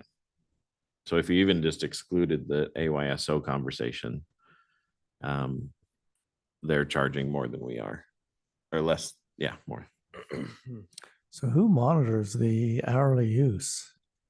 It's how they reserve it. So they'll call up and reserve it. And then we say, okay, if you need it for so many hours, then it's this much. And then they get a discount for more hours because the council decided back then to do it that way. So the more you beat up the field, the less you pay. That sounds pretty logical. Councilmember Watson. So with the SWAT team reserving it, is that just for games? Because practices aren't reserved. Coaches and teams just go wherever, whenever. It depends. Some are reserving. And in fact, we've seen an increase in SWAT reserving. They're actually have been bringing their comp teams to our fields when others hadn't reserved them and had been practicing. So Those reservations would apply to both games and anything reservation practices, and it would be the same cost. yeah, if you don't reserve it, then you're not guaranteed that you can use it. So what I guess I'm getting at is the SWAT organization doesn't have a fee as an organization. It's just, So if they have 1,300 kids, then they give us $1,300 Yeah, and they okay. essentially can schedule their games when they need to. Well, if my opinion is that if it would mean that we could keep our fields in great shape to where the soccer fields were always playable, no dips, no grass missing, mowed for the games at least, then I would be a fan of increasing that. I have heard comments before where the fields are really difficult. I've known kids who've gotten twisted ankles because of the potholes. And so I feel like it'd be hard to say double the SWAT's fees if we weren't increasing our level of service. What do we collect in fees from SWAT? Does anybody know approximately? I mean, it's per season, so it's in that like $2,000 or $3,000 range. It's And do not a they lot. sign waivers, liability waivers if somebody gets hurt on our fields, or are we? They have their own insurance. They have per insurance play- and things, Per yeah. player, yeah. And so I just pulled up their Pleasant Views, and they do charge basically $25 per league practice per field per hour. And then a single league game, they charge $100 a game. And if they're doing it for a whole day, then they charge them $250 a day. Did you want to see it? Sorry, I keep assuming that. So this is their section of what they're charging. So if it's a family, in theory, they're just paying, like you can go rent the soccer field and pay $10 an hour. But as you get into the leagues, then it starts going up. Because I know Weber County has a bunch over over there, whatever that is. I can't remember. By the fairgrounds, thank you.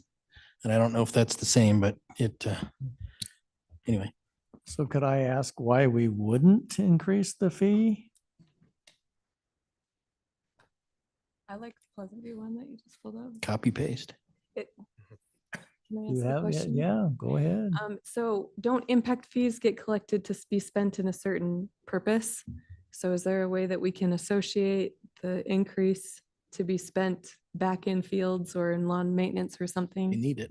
So this wouldn't be an impact fee. This would just be a usage fee. Fee schedule. So But it's yeah. not, what does that money go to? Is it designated towards a certain department? Right now, it just goes into the general fund, Oh. and those general funds that typically don't pay for themselves, which is everybody but building department, the money would be available for use there. That's a big pat on the back to Nate for his department paying for itself. So I don't know why we wouldn't just match the fee and maybe set those fees specifically for use to maintain the very fields that are being used. So do we have a motion to do that? Do you want it in an official motion? Oh, sure, Or we, yeah. can't we just add it to the fee sheet and Yeah. have it as part of that? John? Yeah, that's what I guess I'm asking, yes. Yeah, I think we should change our fee to $25 an hour, matching Pleasant View, and let's see how it works out. And I like the idea that we make sure that we watch those fees collected and make sure that they are specifically used to maintain the fields. And so you would be eliminating the discount for the more hours, and it would just be basically 25 an hour. for fields. Well, I'd like to, let's copy Pleasant View as much as possible. Okay. Because what I don't want to happen is I don't want there to be this switch that is flipped where everyone starts flocking there because it's less expensive, so let's make it exactly what theirs is.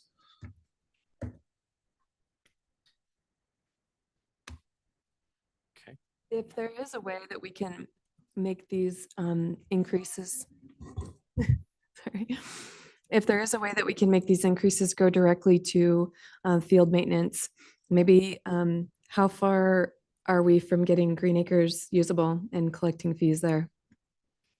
Green Acres Orton Park. I don't know I don't know how close it is to being ready. It's bad. I was there. It was a pond recently, right? Yeah, but I mean, even if it wasn't, when I saw it was dry, it was not, Yeah. it wasn't playable. That's what I'm saying. If we can make these impact fees be a reinvestment so that Yes. we could That's, get. yeah, Concur. that's what Yep. I was kind of, Mayor first said it and I agreed that specifically the increase in fees that we collect are put towards Yeah. the fields. Yeah, that's Thank kind you. of the idea. Sorry, didn't mean to- No, you're good. You're good. Okay, we'll add that to the fee schedule then. Is there anything else on the fee schedule you'd like to address before we approve it? Councilmember Watson? So, correct me, I must be wrong, but I was thinking that we had said we didn't want to increase the recreation fees because then we'd lose participants to other cities. And I noticed they were higher. So my question is, does the recreation director know about these changes? Because isn't she the one who usually changes them? And did she approve them? Yeah, she's aware of them, but maybe I'm confused because earlier in the budget, we talked about increasing recreation fees, like $10,000.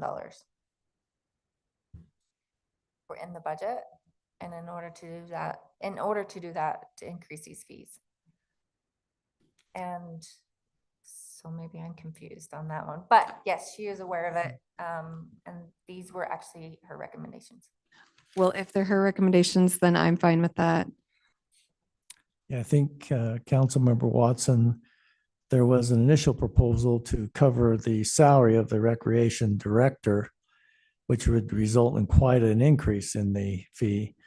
I think this is kind of compliant with Councilmember Pulver's recommendation that the inflationary costs just of running the programs without that, it was an adjustment that was considered.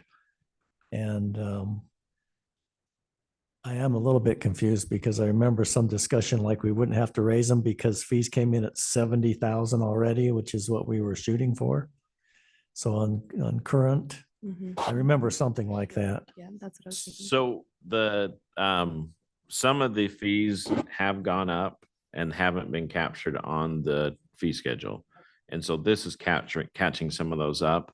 And then some of them are adjustments up or down based on whether or not they're using, like a good example is Becca started doing a thing where if they need a new uniform, then they pay for the uniform. If they don't, because they're reusable, in theory, they can use them for 3 years, then it's only 150. So she's added some things to help make it a little cheaper and not force kids to buy a uniform every year. And so there's some new changes like that as well. Thank you. Yeah, we had just talked about if we were significantly higher than our neighboring cities, then we'd lose participants to other cities. But if this is if she's aware and is okay with that, then that makes sense. That's fine. And just I guess a clarification, she recommends, but she doesn't approve. The approval is with this group, so she can shortly make recommendation, which I think is prudent to get input from those who are running the department. Councilmember Barker. Just those fees that were up there for recreation, those are our current fees. And maybe we just didn't adopt them before, but the $55 for baseball is what I just paid for my baseball, or just paid for my sons to play. So those are the current fees as of today. I thought there was a discussion that we'd already collected enough to cover the $10,000, but I don't know. It's news to me. Okay. One last thing. So I was just looking at solid waste and for a new garbage can replacement, it just says market rate. So did we ever decide that? Market decides it. The market decides it, but because I thought, because we had left it, and the left part was that we just give them. Because my recommendation was 50-50, and I think that was what the budget committee was too. And it just says market rate, and I just didn't know if that meant, is it free? Is it $9,000? Is it, I don't know. So this applies to the building permit when they get their initial cans. So, okay, so it's not, because that says replacement on that And one. then if they are replacing them for whatever their needs are, like if we're going to end up charging them, it is what market rate. Whatever we Last decide. year was 160-ish. Today it's $75. Okay. I'm good. So yeah, that's why it's market rate. It's like ordering the salmon at Market Street. Yes. If it says market rate, you just say it. Okay, what other questions or comments? Jamie, do you have anything to Yeah, I add? just want to make sure that we're clear on, I don't know if you deleted it, John, for where it says Weber County School District, that we're not charging a fee for those field reservations. That's the one thing we didn't answer.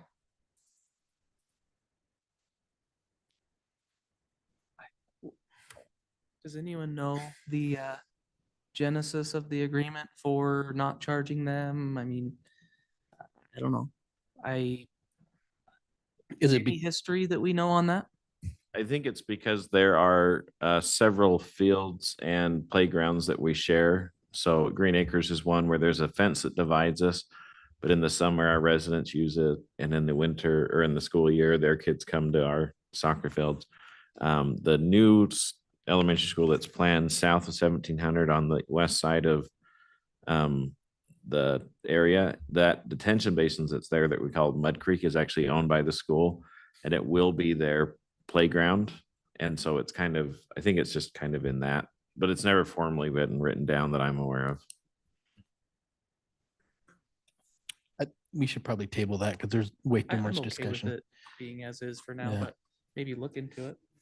See what, Agree. Just means increased costs to register your kid. yep, I mean, so they're already 55% of the property tax bill as is, so. I'm sorry? Okay, my bad. I was just saying that Councilman Severing was saying that it's just going to increase the amounts that Weber School District charges. And I was saying that Weber School District is about 55% of a property tax bill right now. I'm usually really good at speaking into this. I wasn't for that moment. Okay. Any other questions, comments, clarifications? Okay, this is resolution 06-2024. You've seen the fee schedule up here. Do we have a motion to approve the fee schedule as presented by Jamie and Mr. Call? Mayor, Councilmember Pulver. I move that we approve resolution 06-2024, the consolidated fee schedule as presented here tonight. Thank you. Do we have a second to Councilmember Pulver's motion? Second. Second by Councilmember Dowpaz. Any further questions or discussions on the motion? Seeing none, then I would move to a roll call vote, starting with Councilmember Severing. Yes. Moving to Councilmember Watson. Yes. Councilmember Dowpaz. Yes. Councilmember Barker Yes. and Councilmember Pulver. Yes. The motion passes unanimously. We'll move on now to our council department reports. I will start by giving a report. Oh, Jamie, did I miss something? Oh, okay. Help me with the report here then while you're sitting there. Actually, I spent some time with Jamie today and want to compliment her for her knowledge of the financial statements, what's going on in the city, and her reiteration that debits don't equal credits. Made my day. In any event, I'll just give a brief overview. Before I forget, we only need one more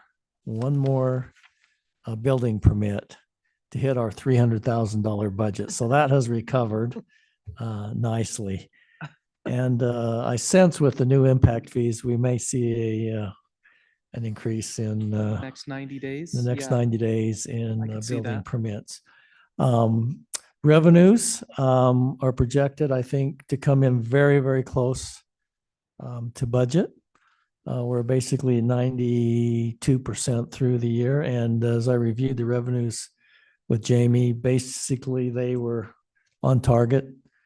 I believe expenses in some departments are basically right on.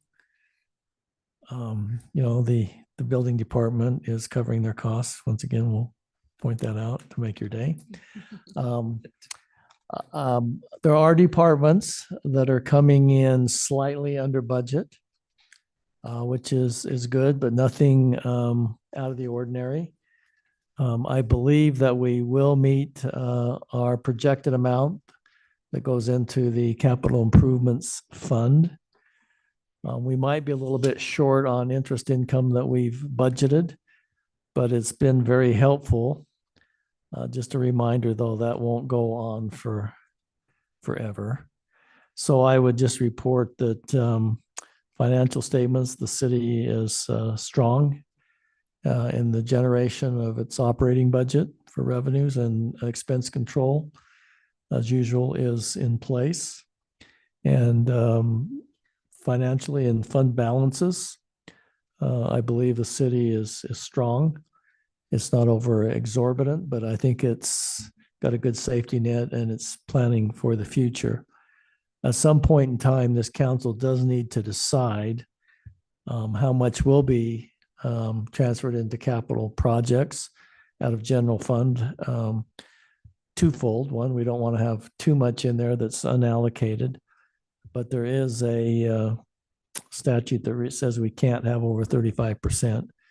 And we're probably starting to approach that amount. So I think Jamie in the budget has proposed that fund balance and general fund be reduced to 25%, with the amount over that going to capital projects that have been committed or are planned for the future. But that's not something we need to do tonight, but something you need to be considering there. So that would be my report. I'm happy to answer any questions you may have. I think you have the March financial statements, many of you, and that Jamie was kind enough to review the financials through May, even though we didn't have the sales tax reports in. Okay. No questions. We'll move on to Councilmember Watson. Do you have something you'd like to report on administration and recreation departments? Yes, thank you. All right, so our human resources report is there's a couple of kudos that they wanted to share. I guess recently in Public Works, Jason, Ryan, Brandon, Connor, Hunter, and Braxton were called to a water shutdown that affected more residents than it should have. And because of their knowledge of the water system, they were able to resolve the issue within an hour and get water back to more than 300 residents. So kudos to them. Also, the police department hosted a successful golf tournament last Friday. And kudos to those who planned it because it ran smoothly and they raised a lot of money that will go towards the Sub for Santa. Councilmember Watson, do you have any of the rankings of how people finished? I'm guessing John placed. No, you would be wrong. He's The other side of the dais. The mayor? I think the mayor placed Mayor well. placed. Okay, well, kudos to mayor. Treated better than everybody else. John won at the bowling, so that's why I guess. Okay, then from Justin at North Shore and with recreation, the patron average for the past week was 1,144 with a high of 1,447 on Saturday. And the lifeguards have performed 6 saves and many minor first aids, including insect stings, eye washes, cuts, and scrapes. And then the second session of swim lessons is starting soon. And there's Food Truck Thursday on June 20th coming up. Movies in the Park, June 21st. This time it's at Pleasant View Park and it's Wonka. And then June, there's a chlorine and chemical training for the fire department on June 24th, 25th, and 27th. another food truck Thursday on the 27th of June, and ramp day at the pool is the 29th of June, so free attendance there. Benny's Boats happens July 1st at the pool, and the Flick and Float happens, the first Flick and Float, or I mean, the next Flick and Float happens July 3rd. So a lot going on there. And then from our city recorder, Ryan, the website development is going smoothly. Last week, they submitted our site map, which details the website structure. That went to the developer, and this was a team effort. Each department was responsible for completing their own individual site map, and everyone did a fantastic job. So that city website sounds like it's coming soon, and it will be an excellent resource for our residents and staff. So that's all I have to share.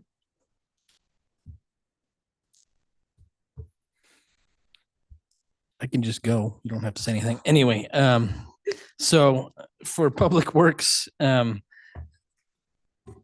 got the water line replacement that's starting on the 20th. All of the I think that's on 575 East. I'm looking at John, but anyway, and then they did pretty awesome. I think Councilperson Watson basically talked about it, the big water leak that they had at 3300 and 800 East. They're going to fix the asphalt later this week, but they turned that one around pretty darn quick. And I'll probably steal some of John's thunder, but they're doing the pickleball and Lowman View Park ribbon cutting next Wednesday at 3:30, which is before the city party thing. Anyway, and then also a couple other things. I think I alluded to it earlier that we had an elderly couple, I think their daughter, I think, right, had come and kind of expressed concern about the sidewalk in front connecting to the canal, or on the city sidewalk that eventually connected to the canal walkway. And I saw that that was done yesterday, day before, this past week. Anyway, and so that's done. And then this coming Saturday, another opportunity to help with Barker Park in the hollows, and also Chicken Coop Trail, 8 to 11, or any part of that would be great. And then just from the fact that I do a lot of Hill Air Force Base stuff, the air show is coming the 29th and 30th. So if you hear lots of noise on that weekend, you know why. That's it. Mr. Call, do you have anything to add? Just the waterworks infrastructure for the waterworks park will be here next week. And so we'll start seeing some stuff move over there, although the building is currently being demoed. The old kind of dilapidated building that was turning into a liability more than it was an asset to the community. There's no change on the pond park. We are putting a little pressure on the NRCS at the office. And I got a response back from them. I need to fill out something and send it back to them today to make sure that those who are working with them can know all the details of the project. It's a privacy statement. It's a weird, I don't know why they're asking for it, but they are. And then with the pickleball, the playground is also installed. The fencing is still up because all the bark's not in, but it's a exciting playground and should be really a good asset to that park. And then they'll also, sometime, I think Thursday, they're going to be repaving that or recoating the parking lot there. So that park with the new bathrooms, pickleball, and playground will look, for the most part, like a newish park, with the exception of the Bowery and the backstop that they're there, but they're still usable and functioning. So those are the big projects that I have on my list.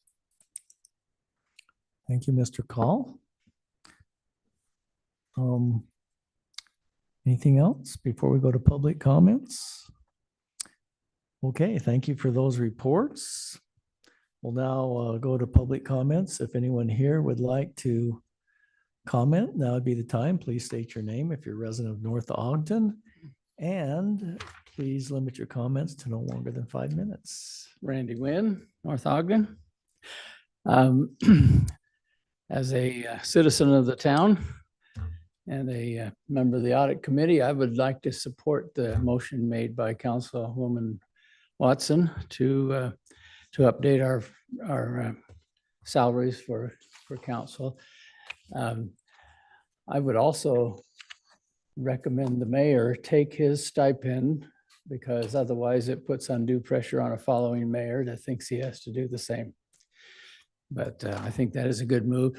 One other thing that might go with it is to attach a COLA or a cost of living thing, so you don't have to address this, and so that it doesn't fall out of meaningful area. So concerning the budget, I would like to see you guys end up with nothing more than 6%. And I think that would be favorably received by our community, and it would show discipline. I think we, not to offend anybody, but I think we go a little easy on our departments. I think, well, and I compliment them because I think that they could probably save 10% if you ask it. In fact, in past years, they have done that when asked to do it. Now, we don't want to do that every year, but I think there's room for them to save and not to be planning for every contingency by asking for too big of an increase.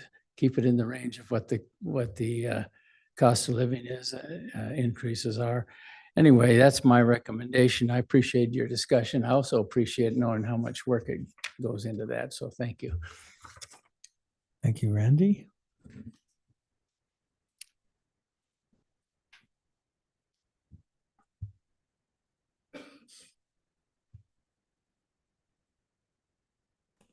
Brenda Ashdown, I live in North Ogden. You talked about the stipend for the council coming out of RDA.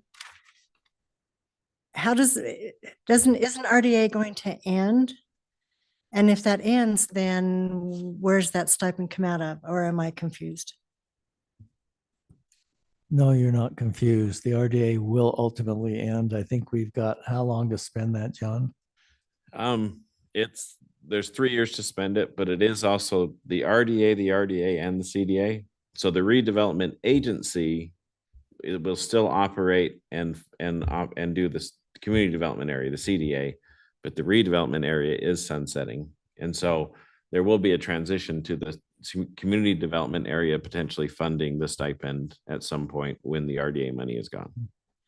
Will the CDA at some point end also? In 20 years. In 20 years. Okay, thank you. Thanks for the question. I don't see anyone online. John, do you? Nope. Anyone else like to comment before we move on? Okay. We'll move on to item number 10, which is any comments from the council, staff, or the mayor. We'll start with staff. Nate, do you have anything you'd like to say this evening? I think you should put some blinds on those. I thought we had that done. That or we can pass out sunglasses, right? One of the two. Okay. Thank you. Jamie, Ryan. Okay. So we wanted to discuss the meeting dates for July. We're going to have one July 9th, but I wanted to get the council's opinion on holding a council meeting on July 23rd, the day before the holiday. Can I get a yay or a nay? I'd say, just from my perspective, unless there's some pressing issues, we shouldn't have a meeting just to meet. But if there's a pressing issue, we have been elected to address those on a timely basis. But if not, I would say let's free up that date. So unless there's something really pressing that can't be deferred, which I doubt very much will happen. Okay, does that answer your question? Yes, Mayor, thank you. Okay. There you go, speaking on behalf of the council. But I saw some head shaking, so I went ahead and took that liberty. Is that you, Jamie? While we're talking about dates, thank you, Ryan. Should we talk about what date is set for truth and taxation? Sure. What's everybody's? Let me check calendar? and see when I'm out of town and then you can Right? set it for That's- that time. Right? Uh, We have the 6th. let's see, when do we have to have that? I like to have some time between the meeting, truth and taxation, to let the council digest comments there before we make a final decision. So could we work backwards? Sure. I believe our regular meetings would be the 13th and the 27th of August. When does it need to be done? It has to be adopted and to the auditors by September 1. So the 27th is the latest it can be adopted, but we do have to hold a truth and taxation hearing. And typically we have not done that on the same night. Yeah, I think Oh. let's back up a week. So if we could have that on the 20th. Well, we Okay. usually meet on the 20th, right? I won't be here, but. Either will I. That's why I'm scheduling it on the 20th. No. We could schedule it on the 13th. I guess there's nothing Okay. magical. Okay. I'll shoot for that. And then that would give us 2 weeks to set the final budget. Give us 2 weeks to digest that. Great. Okay. Thank you. I think we've actually had separate dates historically, but we can do it on a council night and call it a day. Okay. Anything else from staff? Mr. Call? Just a reminder for the summer party next Wednesday at 6:30. You've probably seen that. If you haven't RSVP'd, please do that so that they can plan for food. Okay, that's the same date we have the pickleball court dedication. Yeah, we were gonna do the pickleball in the evening and then we had to scoot it up for this reason. Okay. Anyone else?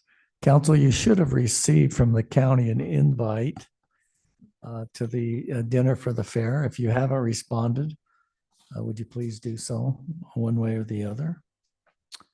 And then just a reminder for all of us. John is really the center point for priorities that are set by the staff. He pretty much knows what's going on in the city. And sometimes in our anxiety to get things done, we push those priorities. I would just encourage us to coordinate with John if we have something that needs to scale up in the priority list. Let's go through John on that because he does know what's going on with other priorities. And I think John is probably well prepared, better than most of us, to set those priorities for the staff, with input, of course, from the council. And just a reminder there, and then also to thank all of you for your service. As Council Member Watson discussed with me today, it is more so than people think from the outside looking in. And it's only getting more complicated as our city grows. So thank you very much for your service. I know nobody's doing it for the money, but they're doing it for the service. So thank you. With that, if I could, did you have a comment, Councilmember Watson, or did you want to adjourn the meeting? I was hoping to make a comment. Okay, why don't you make a comment and then adjourn the meeting? I have something after. Oh. And then we'll let her. And go. then, You asked for staff comments, but not council comments. We were waiting patiently. oh, okay. All right, go ahead. Thank you. I was just curious to ask John, maybe, I'm sorry if I've already asked and I forgot, but there was a discussion about some kind of sale price or maybe free with large deposit at the amphitheater for this first summer or two that it's open. And I wasn't sure if that was already going to come to the agenda or if we need to make a motion on that, or if that's a soft answer or when We that would need to happen. bring that back as a discussion item. So would you like me to add that, or is that something already coming to the agenda? We haven't officially put it on any agenda Okay, yet. I will get with Ryan and submit that. Thank you. Thank you. Councilmember Severing. Thank you. So, John, I just wanted to make sure, did we get Family Promise taken care of? I haven't got their agreement from them yet, so they haven't reached out to me yet. Okay, so do you want me to follow up there? Yeah, if you, Okay, yeah, I'll we just follow up need to there. make sure that we're on the same page. I think our agreement might be set up to automatically renew, but we're getting close to the end of those auto renewals. Because when she responded back to me, she said she thought we were on a 3-year, but does there need to be something signed every year? I'll double check that. Okay. Because Raquel's pretty darn sharp. And then let's see, there was just one other thing. I know we're a little premature on this, but since Christina, Councilwoman Watson and I are working on getting the theater up and running, we were wondering if I should say this is actually me wondering. I think I mentioned it, but next year with food trucks, is there a possibility to use Barker Park, meaning in front of the amphitheater in the parking lots for the food trucks there?